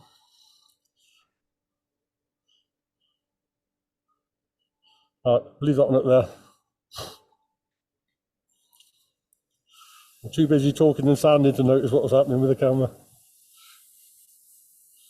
That bowl gouge that you used on the inside, is that a 1/2 inch American or a 1/2 inch your version? Sorry, I missed that. Can you say it again? The bowl gouge that you were using, is that a 1/2 inch is American version or a 5/8 version? American. That is a 1/2 inch by British measurement, which means it's 5/8 American version. Thank you. That was a question in the chat. Yeah. Yeah, the American version is measured on the bar size. The British way of measuring a bowl gouge is from one side of the flute to the opposite side of the bar. So that 1/2 inch measurement is from the flute to the edge of the opposite edge of the bar. So the 1/2 inch that I measure would be a 5/8 bar. Thanks. Right, I'm on the last one here. I'll do it to 320.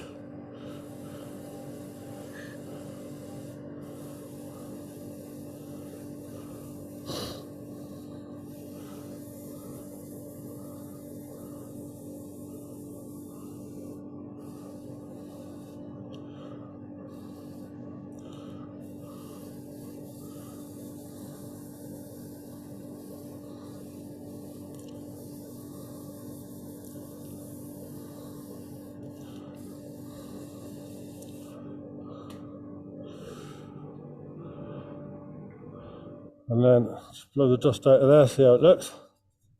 Not bad. Right, so I can put sanding sealer on that. And because on all the rest of it I've used acrylic, I'm going to use an acrylic sanding sealer. So I got an aerosol acrylic sanding sealer here.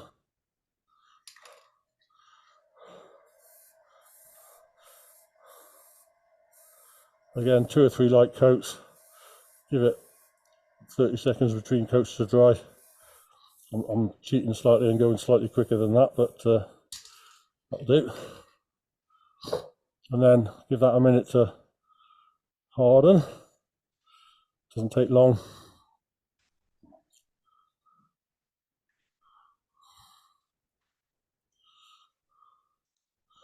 A little bit longer. If you're really impatient, you get a bit of paper kitchen towel and burnish it dry with that. The heat and the friction will just dry it that little bit quicker. But I'll just be patient and let it dry naturally. That's dry there. That's good to go. So I've got some 4/0 wire wool here, and I'm just going to cut the sanding sealer back with that. When you put any liquid finish onto wood, it soaks into the pores in the wood and air comes out. And when that air's coming out in a fast drying finish like this, you get like micro air bubbles drying in the surface of the finish, so it feels slightly rough. So cutting this surface back like this, cut through all those bubbles and takes them away and flattens off the remaining surface. So you get a smoother surface. So that's that done. It's always worth at the final stage just a few wipes along the grain. Turn the bowl around and do the same the other side. And what you're doing here is, if there are any sort of lines from where you have this on the lathe running the power, you just cut those lines away. So there's none of those concentric rings that you sometimes see in your finish. So that's a good way of getting rid of those. And then I'm just going to brush any remaining residue away. And then I can apply some wax. I've got Renaissance wax here, which is a microcrystalline wax. I prefer that for most of what I do, actually. I prefer it to Hey, the... Paul, what is your wood on this piece? This is sycamore. Okay, thanks. But it's the English version of sycamore, which, as you can see, is much plainer. It's got a nice little bit of figure in it and a little bit of a chatoyance, as they call it, but not the markings you see in the American type of sycamore. We have London Plain, which I think is a closer match to the American sycamore.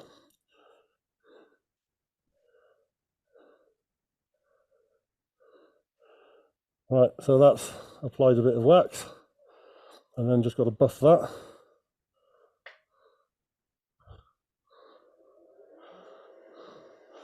And I've got safety cloth here. Call it safety cloth. It's just paper, so this stuff just tears if it gets caught. So hence the name safety cloth. You could use kitchen towel, but I think this is actually just a little bit softer and a little bit thicker, so it's probably a little bit more absorbent. But I tend to use this stuff over and over again, and then every now and again I'll sort of flip it onto a clean fold and then do it again, and eventually my bit of paper towel ends up totally impregnated with the wax, and then I'll throw it away and start again. So that's buffed that to a finish, nice shine. So take that out of the chuck and check. Always worth having a look at this stage. So I can move that around and see that the inside of the bowl, I've not got any damage there that should have got rid of. That looks okay. So what I need to do now is sort out the bottom, get rid of that spigot and finish the foot. So my way of working there is to bring the tailstock back in.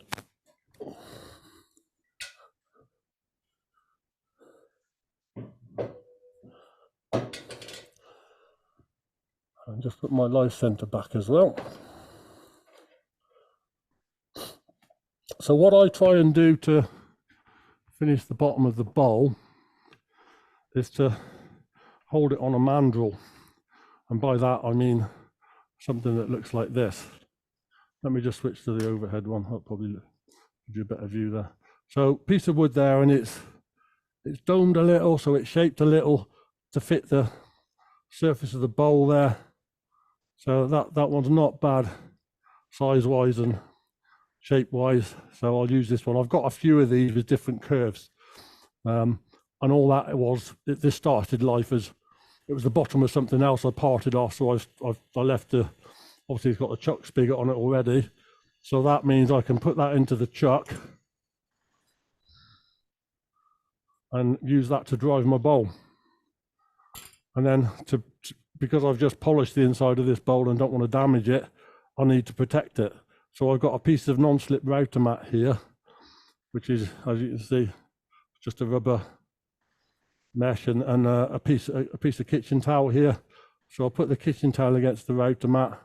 The kitchen towel goes against the inside of the bowl like that, and then I'll hold the whole lot up to the mandrel there, bring my tailstock in, and that center mark that I made earlier, this is where it comes into play. I can use that for relocating the center of my bowl, so my bowl's going to run true, and that's running pretty good.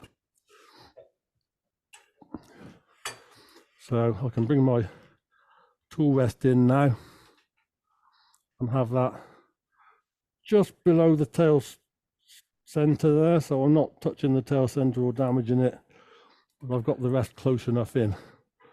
And I'm going to switch to a 3/8 spindle gauge here, again fingernail grind on the spindle gauge there, and I can remove that spigot.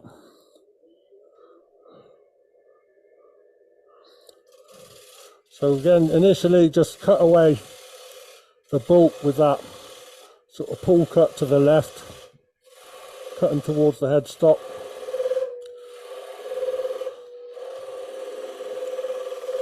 And when I get close to the center, I can roll my gouge over slightly and use the point of the tool, and the bevel runs against the tail, the live center.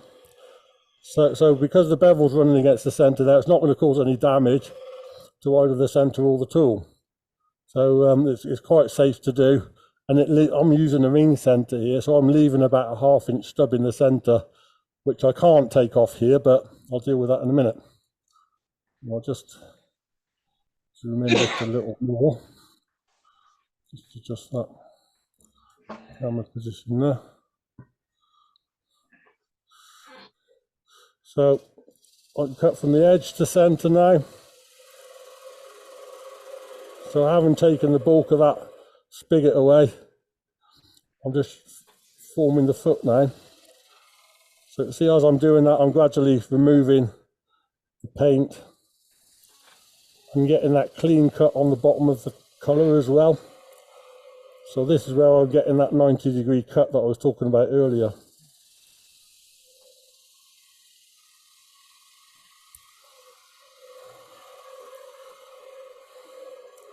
And I'm also trying to slightly undercut the bottom of the bowl, make the bottom of the bowl slightly concave. So I leave a bowl that's going to stand on a flat surface without rocking. And I'm just going to do one more cut with the tool rolled over pretty much on its side. Again, trying to get a slicing, shearing cut to get a clean cut as possible across the bottom of the bowl.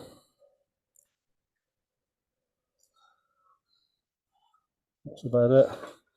And then I can move my tool rest away,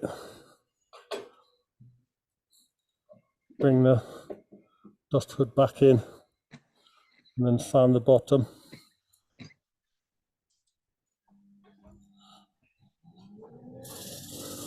I obviously can't sand all of the bottom, but I can do the outer 2/3 of it.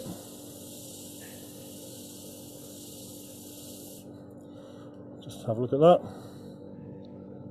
Doesn't look too bad. A little bit more maybe.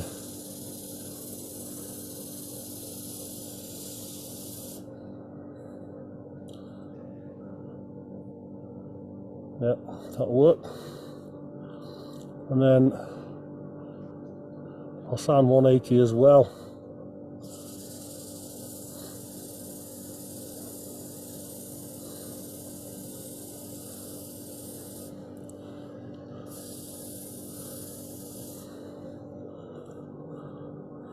Now that stub in the middle, I obviously can't deal with that on the lathe, so what I'm going to do now is take it off that mandrel, retrieve my pad, which has saved the inside of the bowl without damage, and my next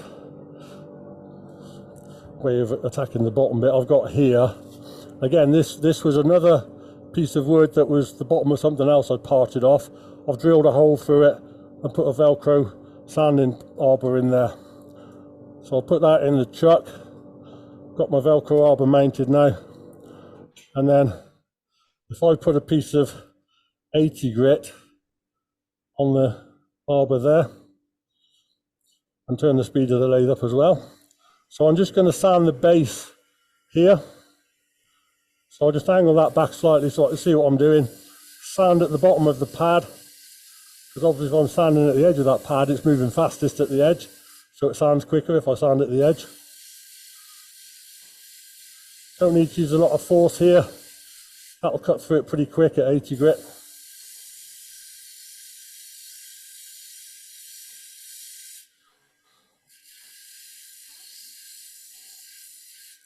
I use this quite a lot on my bowls.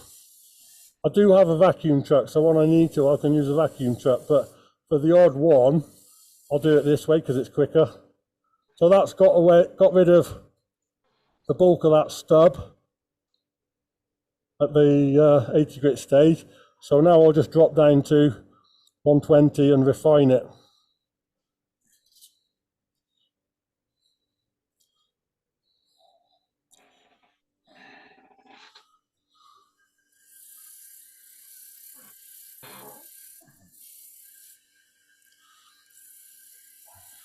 And every now and again, I'll just turn the bowl through 90 degrees or so. So I even out the sanding across the bottom of the bowl so I don't leave any high spots or any areas that are more heavily sanded to leave grooves and ruts in it. So I'm just trying to even out the sanding across the bottom. And now I can do the same again with a 180 grit pad.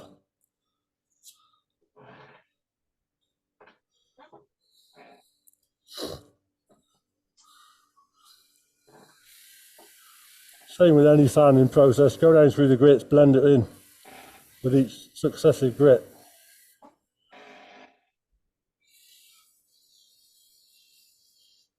So with each pad I'm using, I'm actually going slightly wider across the foot to make sure I don't miss any areas that the last one was sanded up. So that's it at 180. So from there on, let's go back to this camera here. The last bit across the bottom here, I'll do by hand. I've got a piece of, what should be, 240 grit. So I'll just hold that against the side of my small. I don't hold it in front of me because of the zip. So I'm just holding it to one side. Sand that by hand at 240 grit.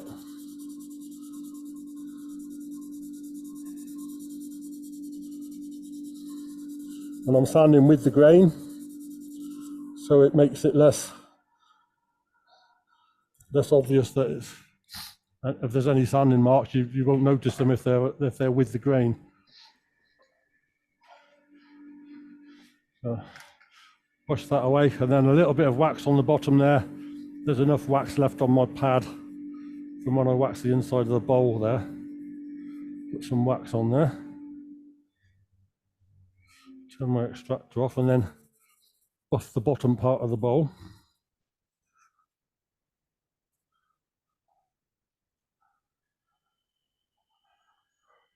And that's the bottom done. Apart from putting my name on it, obviously. So there you go. Finished bowl. Well, I'm not on the subject of doing the names on the bottom.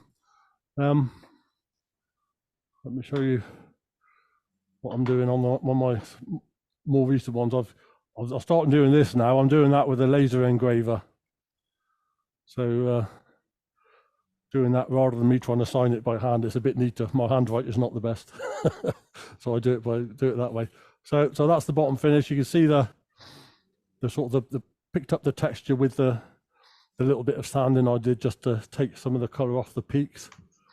So that sort of picked up the height of the texture across the whole surface on the outside, and sanded and polished on the inside. Excellent demonstration, Paul. Very Thank you very nice. much. Thank you. So anyone got any questions? What kind of laser? That's a one-way 2436. Sorry, 2416. No, laser. The laser. Oh, the laser. Oh, it's I thought you said lathe. It's a GCC Laser Spirit, I think. It's got quite a big bed. It's a big machine. The whole thing's about nearly 5 foot long, but it'll do just over 2 foot long and 18 inches height, 18 inches wide. I wanted one with a big bed. My plan is to do things like platters and engrave on the rims and things like that. So I wanted a big machine that would cover a bigger bed area. The small portable machines are great for what they do, but I just wanted to do bigger things with it. So the one I've got is a 40 watt CO2 laser. So that'll burn and cut most things. Oh my God, yeah. But I've started making, I think I showed them in one of the previous meetings, I just grabbed one. Like I said, I bought it predominantly for engraving on wood and perhaps doing platters and things like that. But I started making things like this. It's an angle jig. So you can put this on your tilt table on the grinder, and the angle on the end there gives you the bevel angle to set the table. So, and each of these corners has got two angles on. And on there, I've written all the common angles I use for my bevels on gouges and scrapers and all sorts of things. So it's just a sort of a multi-purpose grinder. So I've got 8 different angles on there, and that covers almost all the angles I use. So just something else. But yeah, I did those sort of just after Christmas. I think I was playing around with it, and I bought some of this plastic sheet. This is sort of 1/8 of an inch thick, I think, roughly. And it's great for stuff like this. And yeah, it'll cut that easily. I think it'll cut probably 8 mil, 8 to 10 mil, something like that. Oh, nice demo, Paul. Yeah, very, very good, Okay. Paul. Fantastic. Good demo. Thanks, That Paul. was- absolutely, for sure.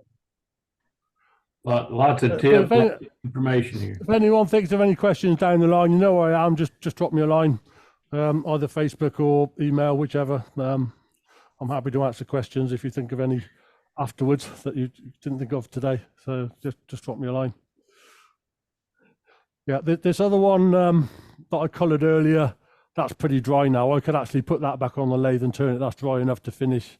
So I could do that. The paint on that's good. The gesso one that I prepared earlier, I would leave that unless I try and accelerate it, I'd leave that until tomorrow at least, before trying to put that back on the lathe and colour it.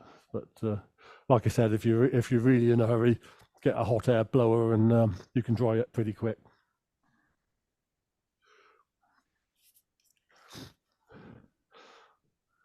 Any other questions for Paul? I guess not. I guess not. I don't see any in the chat, so have Hey, one what- that, Paul, are you the turner that's got the window where your shop is that looks out onto a store, your own little store that's right in front of the window in your shop? No, when it's daylight, if you look out of the window, you see there's sort of a hill across the other side, half a mile or so view, and there's a hill. There's no shop out there. Oh, no, I thought that you had a little store right in front of where your lathe was. I thought that No, was. no, must be someone else. Hey, anyway, thank you so much. Really. Thank you. Thank you. Thank you, Paul. Great demo. Okay. Thank you very much. Very It nice. really was. It really was. Did a nice job, Paul. Very enjoyable. Thanks. Once again, I am impressed. Thank you. Every week, you guys impress me. I just Paul, is that just canvas gesso you're using, like artists use on canvas? Yes, exactly Yes. the same stuff. Yes. Yeah. I mean, I think they may do different types, but the one I buy is acrylic because I'm using acrylic paint. So I just want to keep it all compatible. So that's what I look for. Just look for acrylic artist gesso. Yes. That works. I perfectly for me. have successfully painted alcohol stains, like chestnut spirit stains, over acrylic gesso. So once it's dry, it's it's a fine medium for whatever you want to use on it. Yep. You get that gesso like at Hobby Lobby. Yeah. Yeah, I think I got mine at Joann's, but it's the same Okay. deal. Yeah, Joanne's. Yeah. Thank you, Matt. Yep. I think I bought mine from an art store somewhere. But yeah, all the places that are a good place for paints and Yep. things like that. Any yeah. art store will sell it, and Walmart may even sell it. So One other thing worth mentioning, I think, is if you like the idea of doing that sort of texture, you can actually buy what they call acrylic texture medium, and it's like taking gesso up to the next level. It's a thicker mix, and you can get more depth to the texture, and you can buy additives to put in there and bulk it out and make it yet thicker still. So if you really want deep texture, then look at the acrylic texture medium and also the additives that go in with that, and you can make it much thicker and I mean, do gesso is deeper acrylic texture. paint, so you could technically add thickener to gesso itself too, right? I think you could. I think gesso has got plaster of Paris in it or something like that, rather than it just being paint. And because I know on the ones that don't work, I turn after I've coloured them, if I don't like them, I'll just turn it off, and it does take the edges off your tool quite quick because of that plaster of Paris content. So, but yeah, it does blunt your tools quick. I love the great. colors on those today. Thank you. Yeah, I mean, where they started, it must have been at least 15 years ago, more than that probably. The first ones I did, what I sort of the inspiration behind them was sunset colors. I mean, this one here is on that sort of theme. It's purples and oranges and yellows. I was doing sort of pinks and blues and yellow and blue as sort of sky colors. So I did about 6 different variations on different sky colors, like sunrises, sunsets, that sort of thing. I mean, it's one of those things you can look at the skyline at any time of day and get ideas and colors, and it does change from almost from minute to minute. So you can sort of have a look 1 minute, and then next time you think of it, look up again, and you might get a different color.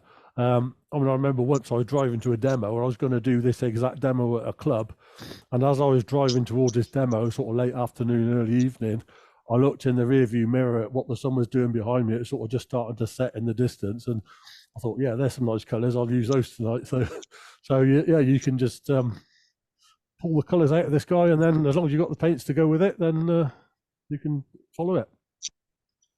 Outstanding. Thank you, Paul. Okay. Hey, can I ask? I'm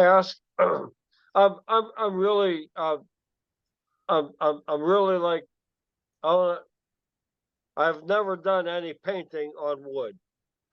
Yeah. So this Joe Sana, I could buy this at Hobby Lobby. I don't know. Maybe not Joe. Maybe not Joe Sonia. But all you need is acrylic paints. I mean, as I say, I use airbrush paints on these. I could get that like just at the local store. Yeah, you can get acrylic paints almost anywhere. Yeah, I really, like I'm saying, I'm acting so goofy because I've never got into it. But yes, it's a lot. It looks like fun. Yeah, it is. And I mean, on these, I use an airbrush because it gives me control over blending and things like that. But if you want to start off without going to the expense of an airbrush and compressors and all that, you can go two ways. One is you buy the paints in tubes and you put it on with a brush, or the other way is you go down to the auto store and you get the rattle cans and you spray with rattle cans. Most of those are acrylic these days, so you can buy yourself 2 or 3 colors in an aerosol can form, and then you haven't got the expense of the brushes, airbrush and compressors and all that. And if you don't like it, it's not cost you a fortune. No. I mean, what you just showed is, I would like to, see what I could do. I mean, everybody likes to, challenge themselves, and I'm one of them. It was just a dynamite night. So I want to try to find out and do some airbrush. I have an air compressor. I have an air compressor. But these things I was showing you earlier, these crackle paints, these are aerosol spray cans. So I just buy them off the shelf as a spray, and I buy the base colors and the crackle paint and things like that. So I use rattle cans sometimes for things like that. Yeah, there's nothing wrong with using that sort of paint at all. If you don't like the way the colors turn out, you can just sand them off, and then do you have to reapply the gesso?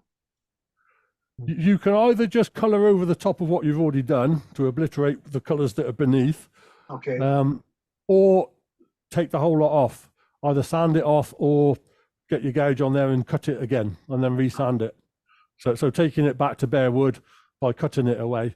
As I said, the gesso, it's got plaster of Paris in it, so it's going to take the edge off your tools fairly quick. So expect to have to sharpen it a couple of times while you're doing it. But yeah, I mean, occasionally I'll do ones that I don't like for whatever reason, or something went wrong, which happens occasionally with anything like this. And then I'll just take it all off and do it again.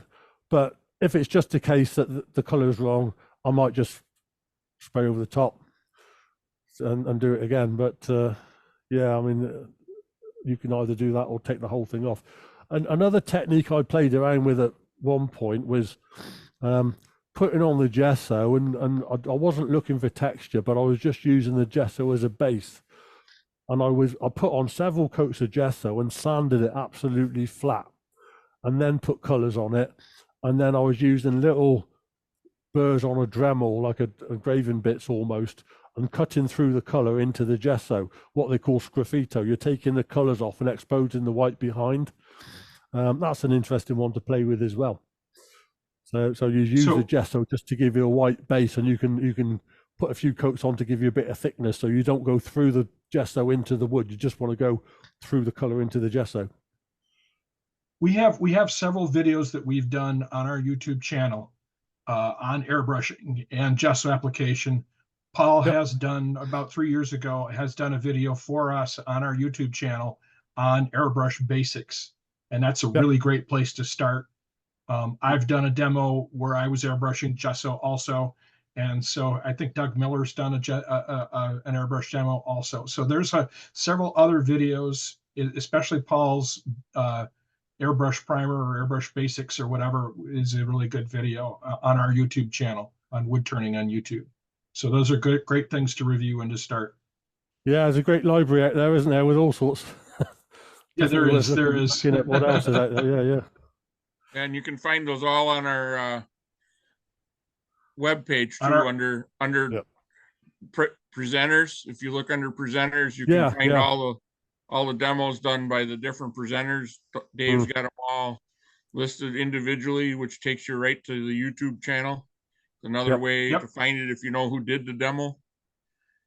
Yeah, it's probably quicker to find them on the website than it is to try and search YouTube, isn't it? But yeah, I don't know. I'm pretty good at searching YouTube. Well, if you go to our YouTube page, and then you can search there, it'll come up a little easier. Yep. There's multiple ways to find the demos, I Yeah. guess. Absolutely. Yep, yep. So thanks again, Paul, for your demo, and it was great. You're welcome. I guess we'll go back. Don't forget we can get t-shirts and patches and all kinds of different stuff from our website. I know Captain Eddie snuck out again early tonight. I don't think he's feeling well again. So I just wanted to mention that. You know, he just sent me a t-shirt the other day to get printed up. So surely go out and check that out. I guess we're going to go back to gallery now if we have some, Brenda or Matt, whoever's Yeah, we do. taking care of it. Let me get Troy lined up here. He's still on, and he isn't. I am. All right, I can't find you in the list here. There you are. Okay. There you go, Troy. Very good. Hey, outstanding demonstration there, demo. Thank you. Learned a lot. I So should I've got a point couple- out that, let me hit this real quickly. I should point out that there is a playlist on the YouTube channel also for things called Yeah. finishes. And I believe I have all those items about using the paint under the playlist. So that's a quick way to find it also. Thanks, David. Thanks, Dave. All Okay, right, go Troy, all ahead. you. All right, so I've got a couple things I want to show and tell here. Started out as a pen turner and with carbide, and I really wanted to get into the bowl making because my brother was doing it and he was doing exceptionally well, in my opinion. And I wanted to use those traditional tools too. So it's pretty excited about being able to actually turn within the traditional tools without catching every 30 seconds. So after about 4 or 5 bowls, I made this one. This is out of cherry. I was really proud of this little boy. She turned out pretty nice. I changed gingers right in one sentence, huh? So I'm pretty happy about that. Never made one that pretty. Yeah.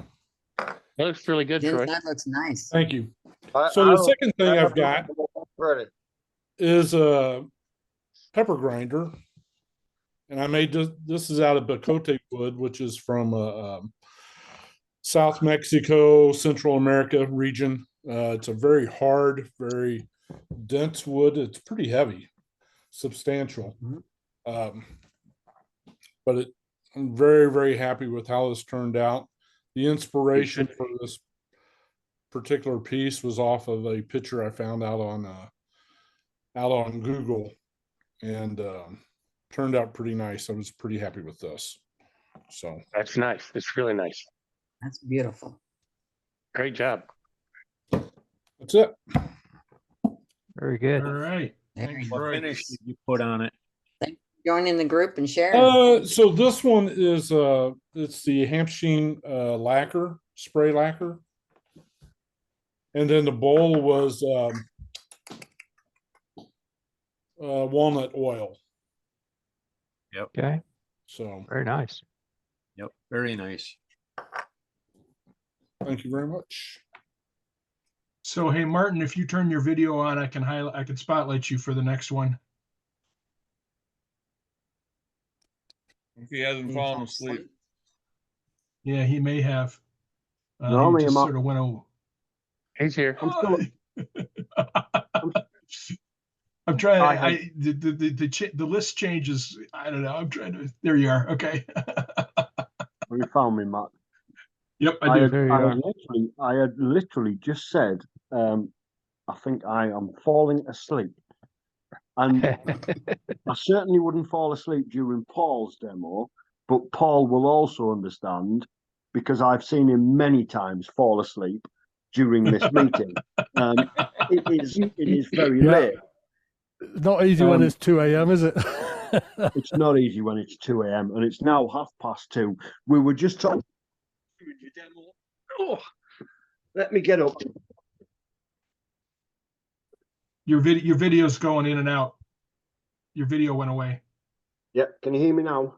Yeah. Yes. Yeah, I can hear him and see him, but yeah, I was just going to show you. I turned to 1 this week. I was just going to try and fill in 5 minutes.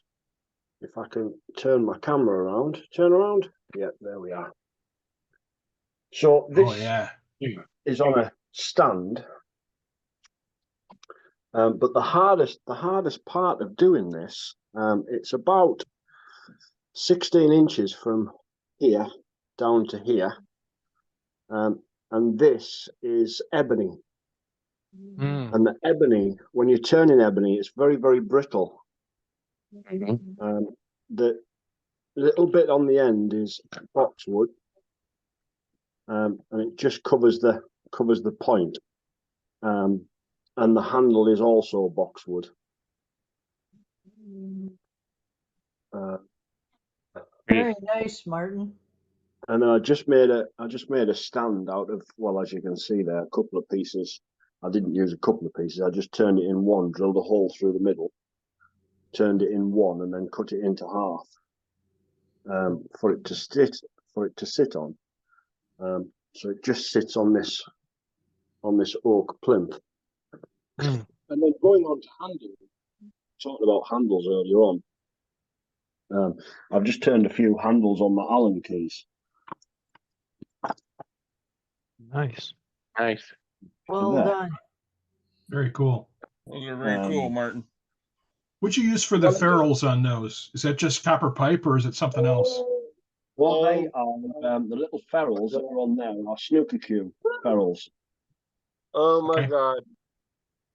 So nice. They're what ferrules? They're snooker cue ferrules. Oh. So what you would have the tip of the snooker cue on. Right. On the end of your cue. Cool. So they're only about 8 mil. Right. Yeah, they look pretty small. Very nice. Yeah, they are. And that's it from me, really. Thanks, Martin. I just wanted to try and fill in a bit of time for you. All right. So next is Charlie.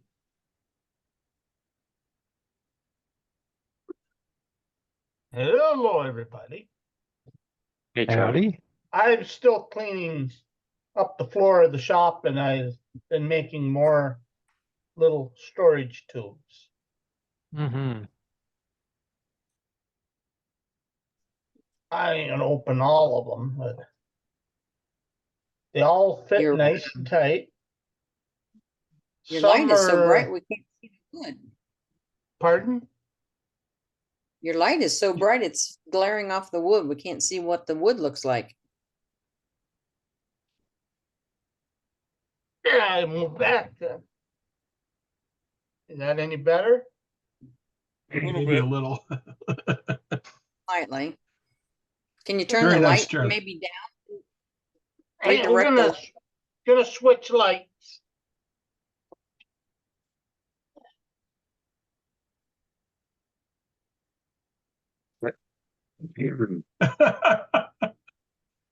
Any better?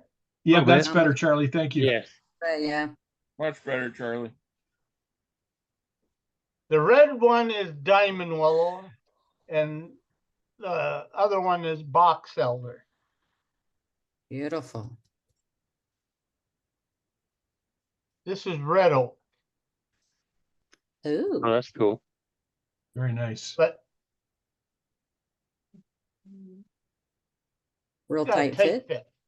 fit. And I'm clumsy. Now, last week or the week before, somebody was saying they were making things like this and they weren't tight. One piece would shrink or expand. I have found Gorilla Glue thick, no, it's clear, thick clear grip.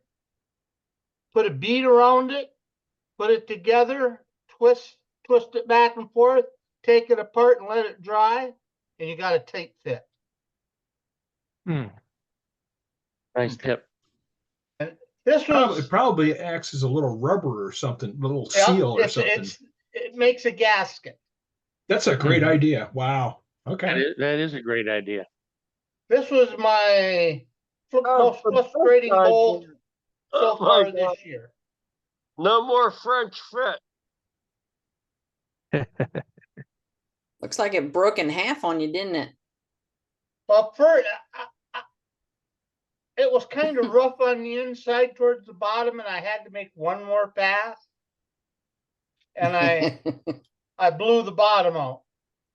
And when the ball went flying, it split and cracked in 2-3 places.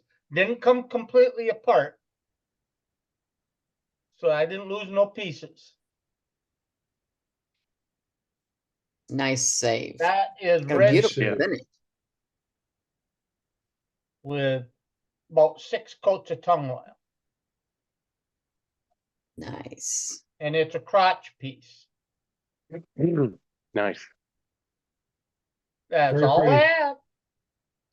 Thank Nice. you, Charlie. So next up is Doug. Okay. All right.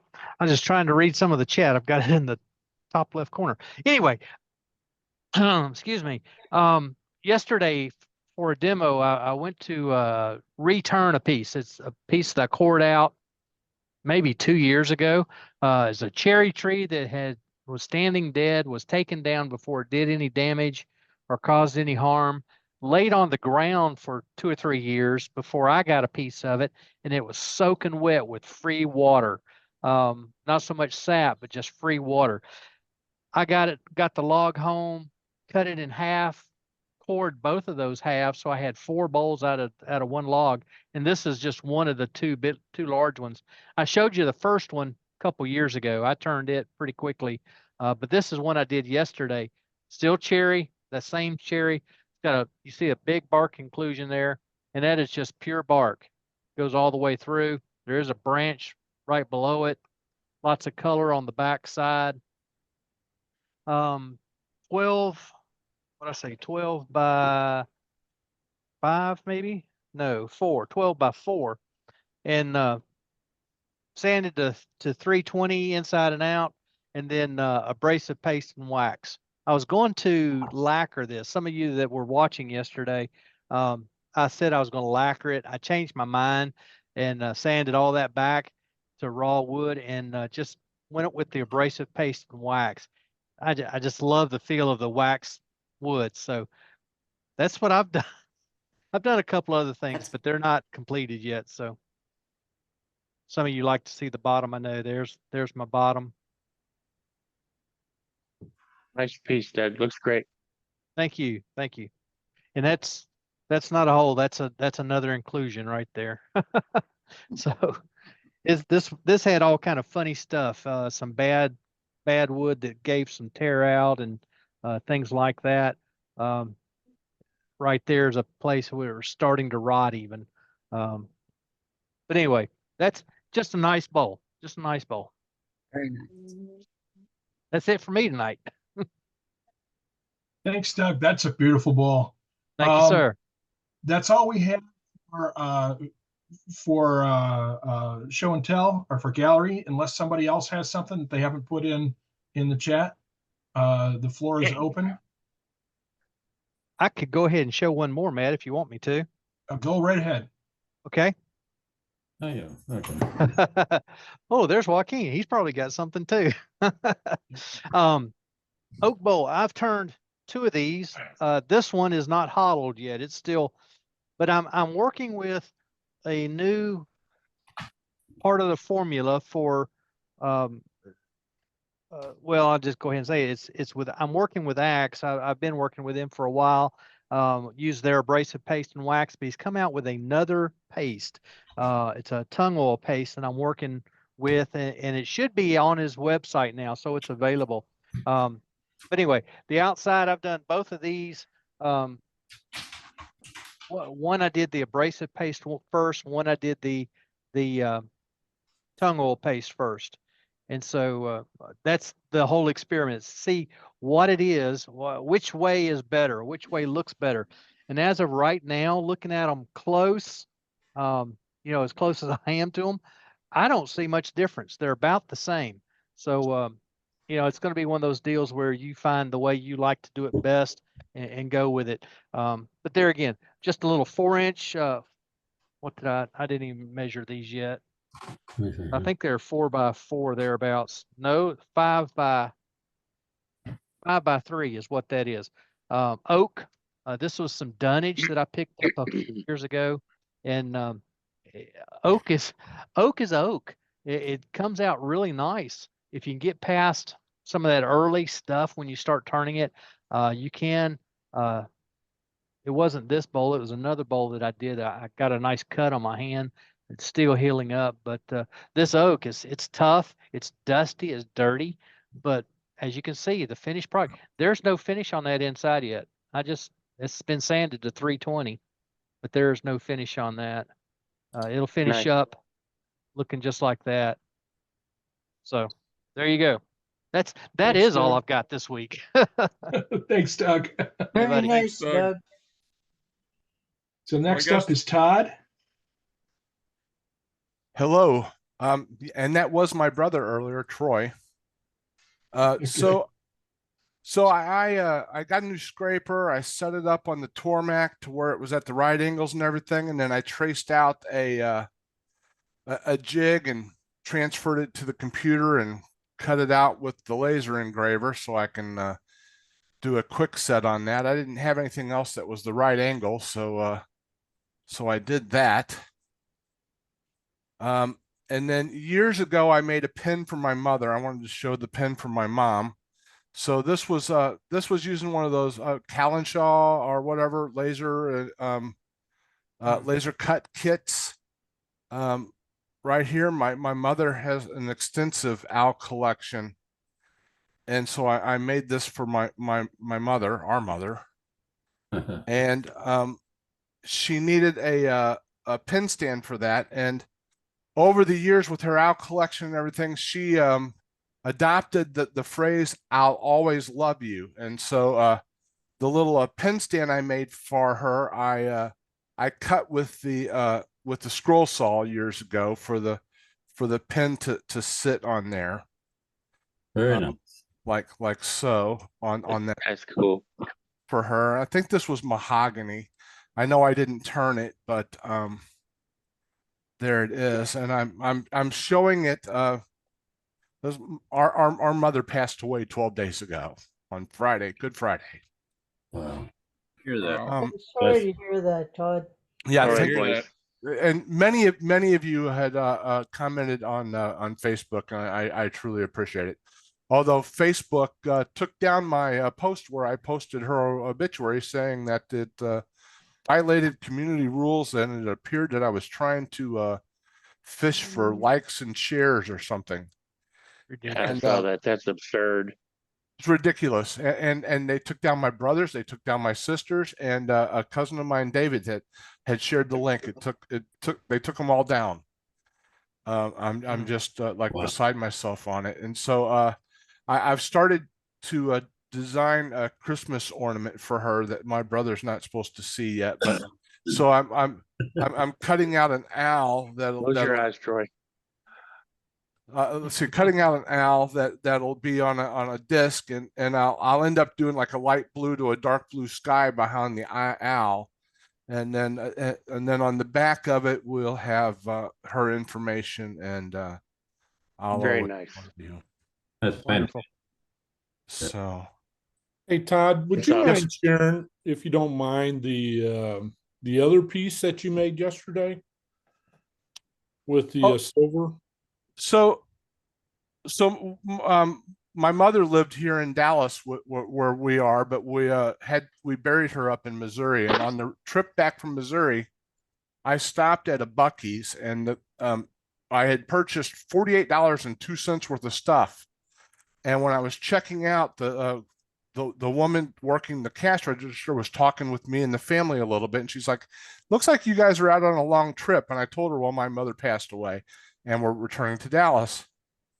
And she said, well, do you mind if I give you coins for change? Because I'd given her a $50 bill.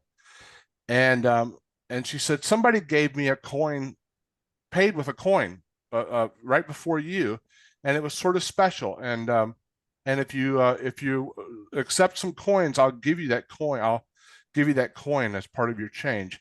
And what she gave me was a real silver Liberty dollar. Holy smokes! Wow. And so I took a little. I measured it up and I created a project in Lightburn, and it says Marion Frances Phipps and her birthday and the day she died. And then on the back of it, I have information from Buc-ee's in Springfield, Missouri, and the date that woman gave me that coin. But yeah, That's cool. She gave me that coin. She said, I know I can't, bring your mother back or help, but maybe you'll enjoy this. And so this coin will be a keepsake now for me forever. Absolutely. Absolutely. I'm gonna hang it right here by my computer. Excellent. So yeah. Very Beautiful. cool. That's pretty cool. I love That's it. pretty cool. Nice of her. So yeah. So thank you. Thanks very much, Todd. Yeah. So if Joaquin's still on, he's up. There he is. Okay. That's great stuff, Todd. Thanks for the story, man. Thank you, Joaquin. Yeah. And this is a mesquite bow that it was going to be an enclosed bow, but when I started doing the shape it and stuff, there's so much junk and bark around here. It ended up being like that. I didn't know what to do with it. It didn't look good at the time, so I just got some beading tools, and I thought, well, I'll just bead the top of it. And so it is what it is. Looks Pretty. good. Looks neat. Yeah, thank you. Very nice. And so, like most of y'all, I've got probably a dozen or more bows out there that I started, never finished. And I said, I need to start getting on this stuff and finish them. This is this is a hackberry bow. This small bow, but at least I'm getting some done. Mhm. And this is a mulberry bow that I just started shaping it. And usually I don't leave this on here, but there was so much wood down here. I said, well, I'll just curve it and make it fit the contour of it, and left it that way. But Beautiful. I got about a dozen more I need to get done. They're just sitting out there. That's good. Thanks very much, Joaquin. Excellent. Joaquin. Yep. Nice. Yep. Thank We all have a bunch of bowls like that in the shop. I know I do. Yep. All right. Well, that's all we've got tonight. Anybody have anything they want to show? Yeah, I got something I want to show to Brenda. Uh-oh. If you got me, Oh my Dan. goodness. I see it. See the face. Huh. Yep. I Oh. see the face. That is messed up. That's, I was turning a piece of wood and that popped out at me and I had to stop. It was staring back. Nice. I thought of you right when I seen it. Everybody, it's nice to know that you think of me. Yeah. But that's Oh, all. That's all. what was you turning there? Huh? What are Oh, you turning that? it was just on center. Between center. Yeah. And I just What was you, pulled what up. are you trying to make? And this is just pine. I don't even remember what I was making, but I just grabbed another Oh. piece of Sorry, I interrupted your work there. No, I practiced practice with my skew, you know. Okay. You know, if you don't practice doing stuff, then you're not going to get very good at it. Cut that guy out and leave him hanging around somewhere. I like him just the way he is. Yeah, I think he looks cool just the way he is.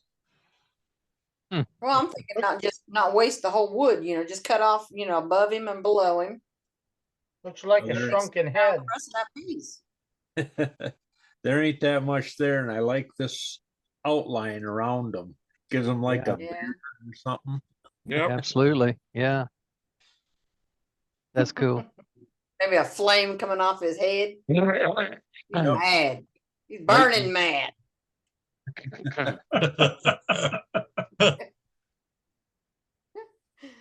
Some ways you look at him and he's got glasses on. Other ways you look at him, I don't know. It's always changing, Oh my goodness. but it's fun to look at. Yep. For sure. Thanks You for never sharing know, that. but this is what you might be looking back at you when you walk through the woods. Oh, no. It might be hidden in a tree. Make a run. Make a run for it. I'm gonna have nightmares tonight now. So stay out of the woods for a week. There you go. Unless you got that bat with you. Yeah. Right. All All right. right. Well, thanks, Dan. Thanks, Dan. I got something. I have something. Hello? Hey, hey, hey. Yep. Hey, Howard. Go for it, Howard. Okay. Big too. I don't know if you can see me or not. Yeah. Wow. Maybe it's washed out. This piece of box elder and Mm, had a limb coming out right here, I guess. What does that look like, Brenda? a great big bowl. Oh, okay. All right. It looks really nice is what it looks. That is Looks It like a is, horse's head. That red flame all the way around it. That's cool. Yeah, that's pretty Yeah, it neat. is Came out very pretty unique, good. Yeah. And it is just, I don't know if you can tell all the bug holes in it, Mm. totally filled up. So I don't usually try to fill those up. I just leave them as they are. Yep. Adds a lot of character. Very nice. Yeah. Yeah. Howard, how do you get that red to stay in that bowl? I've been using the archival UV protective spray enamel that you can get at Hobby Lobby. Yep, yep. And so far, they've held up, but time will tell, time will tell. Yep, for sure. So Hmm. that's the only thing I've heard of. Anybody else heard of any way to save it? The Krylon 2X or 3X is supposed to have UV protection in it too, and that's a clear spray really? also. Oh, really? Yeah, that's what I remember reading in the You mean the Krylon ingredients. triple thick, Matt? No, Maybe that's it. Krylon makes a UV protectant finish for paintings. Oh, okay. Hang on, I'll get a can. Yeah, UV resistant clear. Is that what you're talking about? Yep. Yeah, you make it for photos Okay. too. Okay.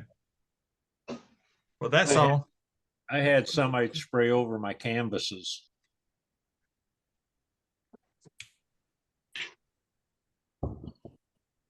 It's right here. This is matte finish, but they also make it in gloss. They do. Yep. Yeah, that's what I use. Okay, Bring on. cool. It's what artists use on oil paintings and acrylic paintings to keep them from fading in the sunlight. All right, Scott, can you hold that up again? Sure. Good to know. Thank you, sir. You're welcome. And if you have any pictures that you have done up in canvas of you and your wife or whoever, Yep. you can spray that over it and it'll protect it on your walls from the sun hitting it. Correct. It'll also tighten the canvas back up too. If the canvas is loose, when you spray it, it'll tighten that canvas back up so it's taut again too.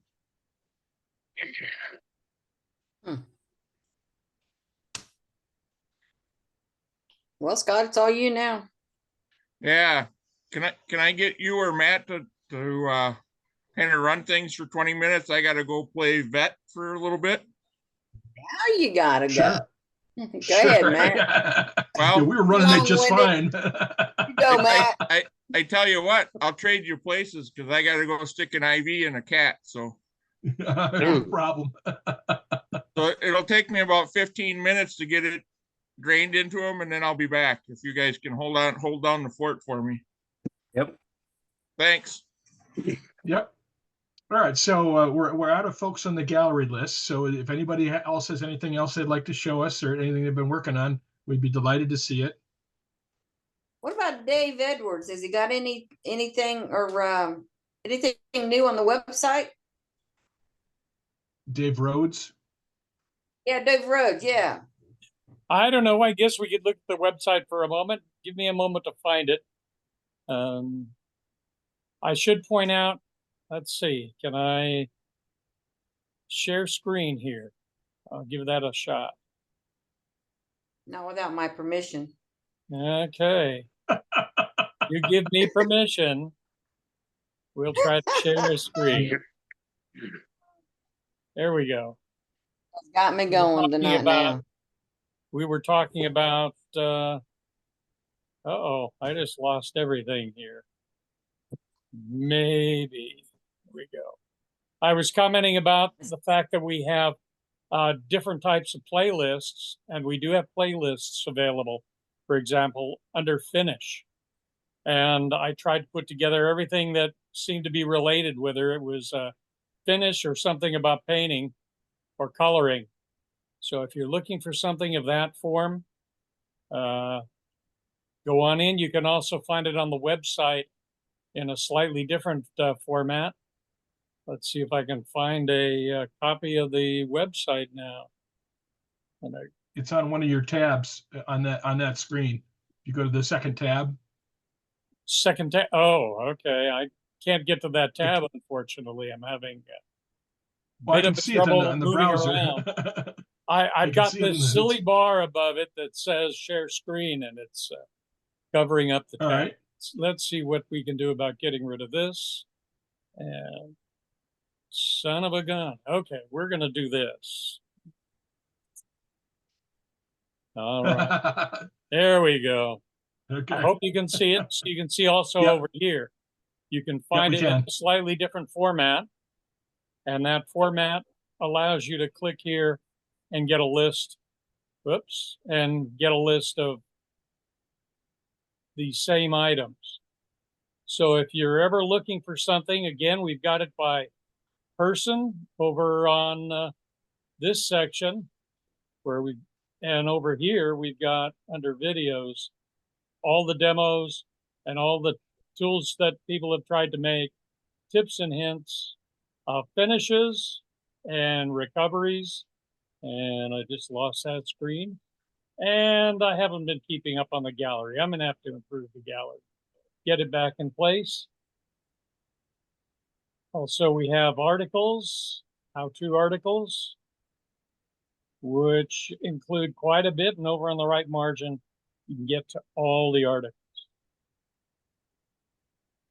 And again, tips and tricks that we've had up till now. But I think the key item is right here under the videos and also the playlist. Anything that I've got here that's in a playlist, you can also find on YouTube in a slightly different format. Looks like overnight, literally, they changed the format on YouTube, and I'm disgusted by the new format. When I say that, it somehow or other they decided it should look very strange, and I would have trouble finding it, actually. Let's see what I can do on YouTube. Go back to where can I go to get back to our List, okay, we've got this. Got playlists. If you want to get to a playlist of a particular type, you click the full playlist and it gives you the options over on the right. And that's not too bad, but it's a little strange. Trying to keep you from seeing all the other strange things I've got. We've got the, there we go. And what else have we got? Oh gosh, darn. Covered up again. We'll move something out of the way so I can get to it. Okay, recovery projects, tools you can make. If you're looking for tools you can make, we've got, there we go. We've got a list of the, whoops, I hit the wrong button. That drives me crazy. It used to be when you hit the icon, you got the actual list. Now what you get is just that individual. You have to click down below. And that slightly drives me crazy. We got all the safety moments too. So please spend a few minutes and see if you can find a safety moment that fits your interest. So I'm trying to keep this up. If you've got a particular category that you want me to break it into, let me know. I'm happy to create a new category. Again, finishes, tips and tricks, and mailed in gallery. No, I haven't been keeping that up. We've been getting so many of them recently. Then we have this category. Son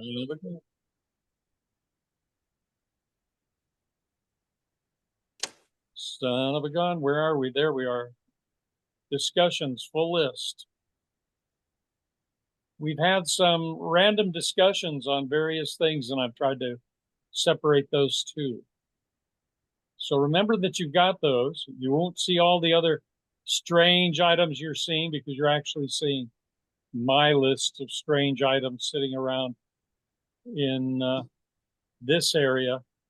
Notice I've been thinking about dot painting, among other things.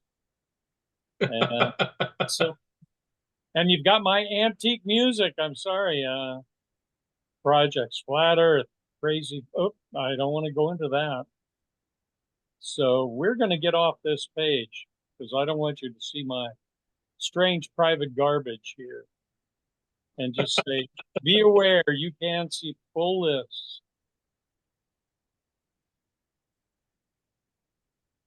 Well, thanks, Dave. That's a lot of work. I really appreciate you separating all these things out and putting everything up there. Nicely done. And I'm going to destroy this page right here. There we go. Back to this. Can you now see this? There we go. We haven't had much activity on the barter page, by the way. If anybody's interested in the barter page, I haven't been keeping it up very well because not many people are looking at it. If you've got something you want to barter, please think about it. If you have some suggestions or questions that you'd like to ask, please come over here, put them in. And I know that Dane has been watching this page real carefully and trying to monitor it. I don't, because there hasn't been any activity since we put it in. Well, there's been a little activity. Maybe we can get some activity going on this page.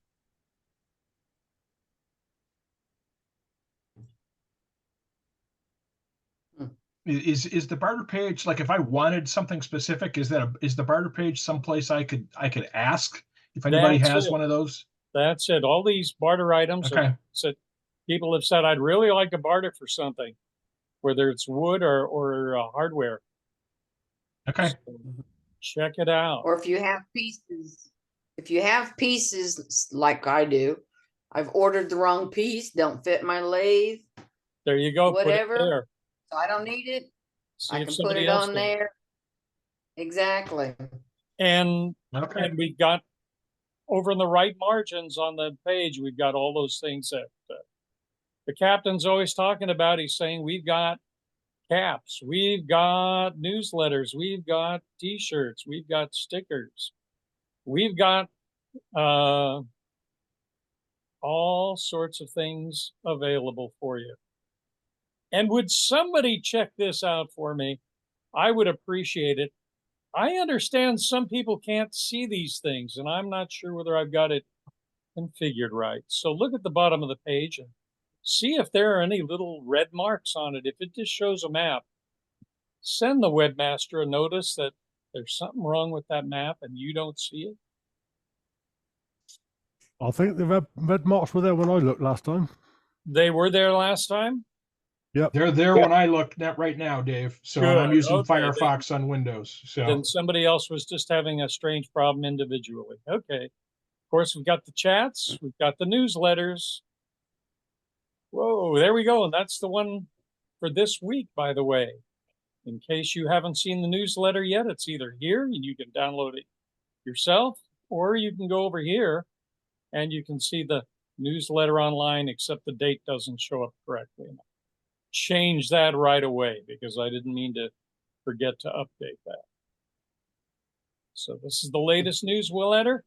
If you have something that you'd like to add into the newsletter, please do. Up till now, we've been having in the newsletter articles, but evidently Joaquin didn't get any newsletters articles for the newsletter.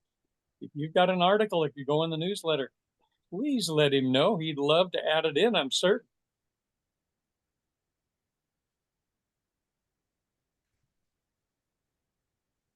I think this was the latest article right here, as a matter of fact, and that was for the 3rd.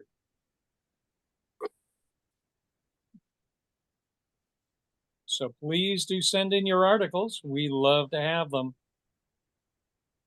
Hey, Dave, Yeah. could you explain the search feature if you're searching for something? Search, you mean this?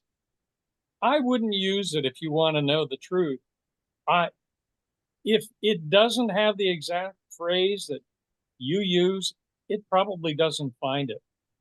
It's a marginal feature of, we're using WordPress as the engine, and WordPress finds some things. I might be able to find something like heart shape.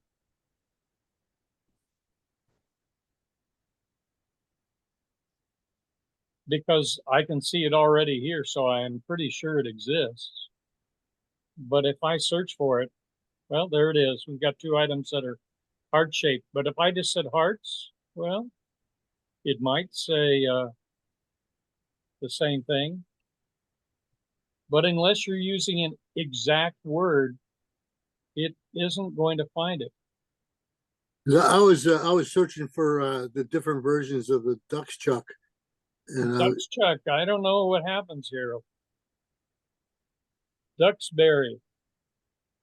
I'll bet you find that, but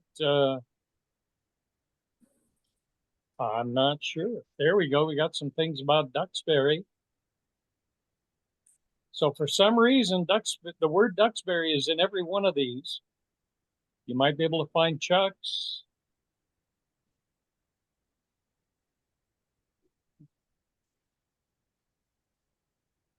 I wouldn't try to be too specific, though. If you try to be too specific, it's just. how would you suggest I gonna would search for something like that? As I say, I wouldn't suggest using it for anything like that. I would. How would I do it? I don't know. I would look for an article. See if you can find an article.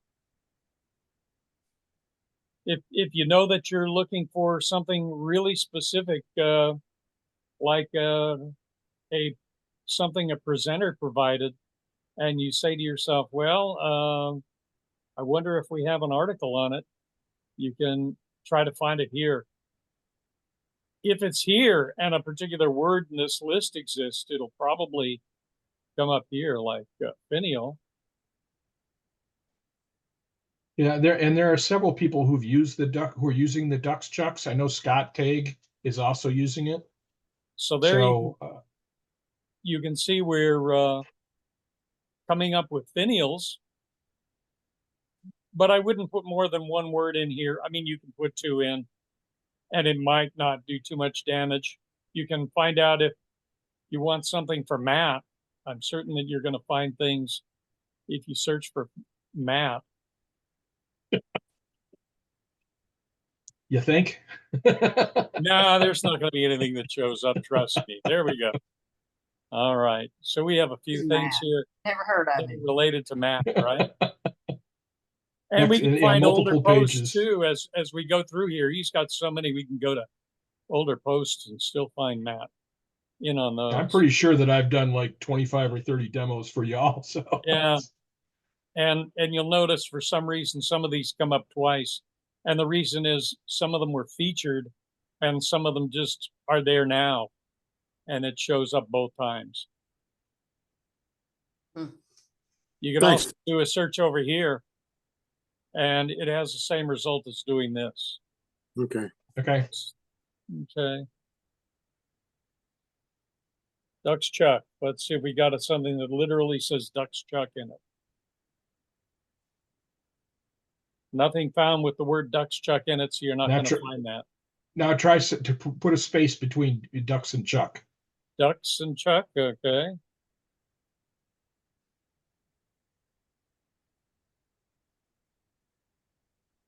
Nothing. No, All right. there we Oh, go. wait. Ducks and Chuck. Oh, well, there you go. Ducks. It found ducks. Yeah, it found the DUX. So these searches, although I wish they were much more efficient, they're only so-so. And the reason why every one of the articles that you send into the newsletter end up on these pages, I'm not trying to steal them, but unless they're here on a page, you won't find it. In other words, if it's a PDF, it's not going to find the word in the PDF. Oh, okay. And yet we do have lots of PDFs, right? We have lots of these. And the only reason that you'll find it is I've copied that information someplace into the website itself. So I am trying to keep up with the articles and add things in that are related to things like the crane turning, which was in one of the wood turning newsletters. And that's why it's here, because it won't show up in the search unless I do. So I give you good information about what's on the website and the limitations, and I hope you find it. By the way, Sue's been going through this list fairly consistently.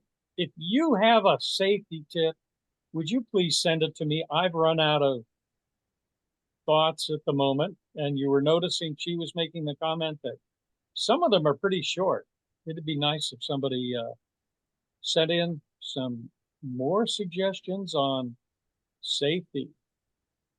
Got some on bandsaws also, because bandsaws and chainsaws and fractal burning, all these things are dangerous and we use them. So if you've got something, she's about to do something on table saws. I'm going to go in and add something about table saws, but it's going to be fairly short. If you've got interesting comments on any tool you use in the shop, please let me know. Oh, and you don't have to go all the way down it to find it. There's a list of those items up here in the corner. So you can go directly to the particular item. Hopefully that's helpful information and get you moving around the website a little more. So those safety tips, Dave, you just want those as like one line, or you want a whole? Just one liner. I'm trying to do a quick list so that people can glance at them and get an idea what is happening. I'm not trying to give detail information, unfortunately. Also, somebody was looking for a lathe maintenance guide, and we were given permission to take this off another site by Brent English. So we have a maintenance article too, just in case you're looking how to maintain your lathe. Cool. Very cool. a lot of work in there, Dave. Thanks very much for all of it. Yeah, I, thank I, you, I David. appreciate it. Very good. Yes. My pleasure. It's a great resource. Very much. I was playing around in there today, as a matter of fact. Very Okay, cool. well, it is now 7:10, so I think it's literally the end of the day here. Yep. We're anybody in wants the to stay after around? hours. Yeah, we're in That's the right, we're after in the hours after- now. If you want to. Talk about anything you want. Yep. Once we get Dave to stop sharing. I'm gonna try because I'm not sure how to do that. Stop video. No, that's not. New share. How about that? I don't know how to pause it. Anybody Be know how like- to disable it? Oh, there it is. Stop. Listener today. Share sound. Boy, am I in trouble. You know, guys, I'm gonna have to start joining in more often so I know how to move around this. There it is. Pause share. Okay. Pause sharing. Has that made it go back to everybody else? No, let me hang on a second, Dave. Okay. Let me share myself. There's a button at the There top should of be the an screen, option. Dave. Just hit the button at the top. I've got a new share and I've got a pause share showing, and I don't have a stop share. It's at the top of the All screen. right. So here's what I can do is I can share my own screen and then stop it. So Here we go. let me do this. And then I've got to stop, and then I've got to stop share. Okay, great. All right. Thanks, David, for all you do. My pleasure.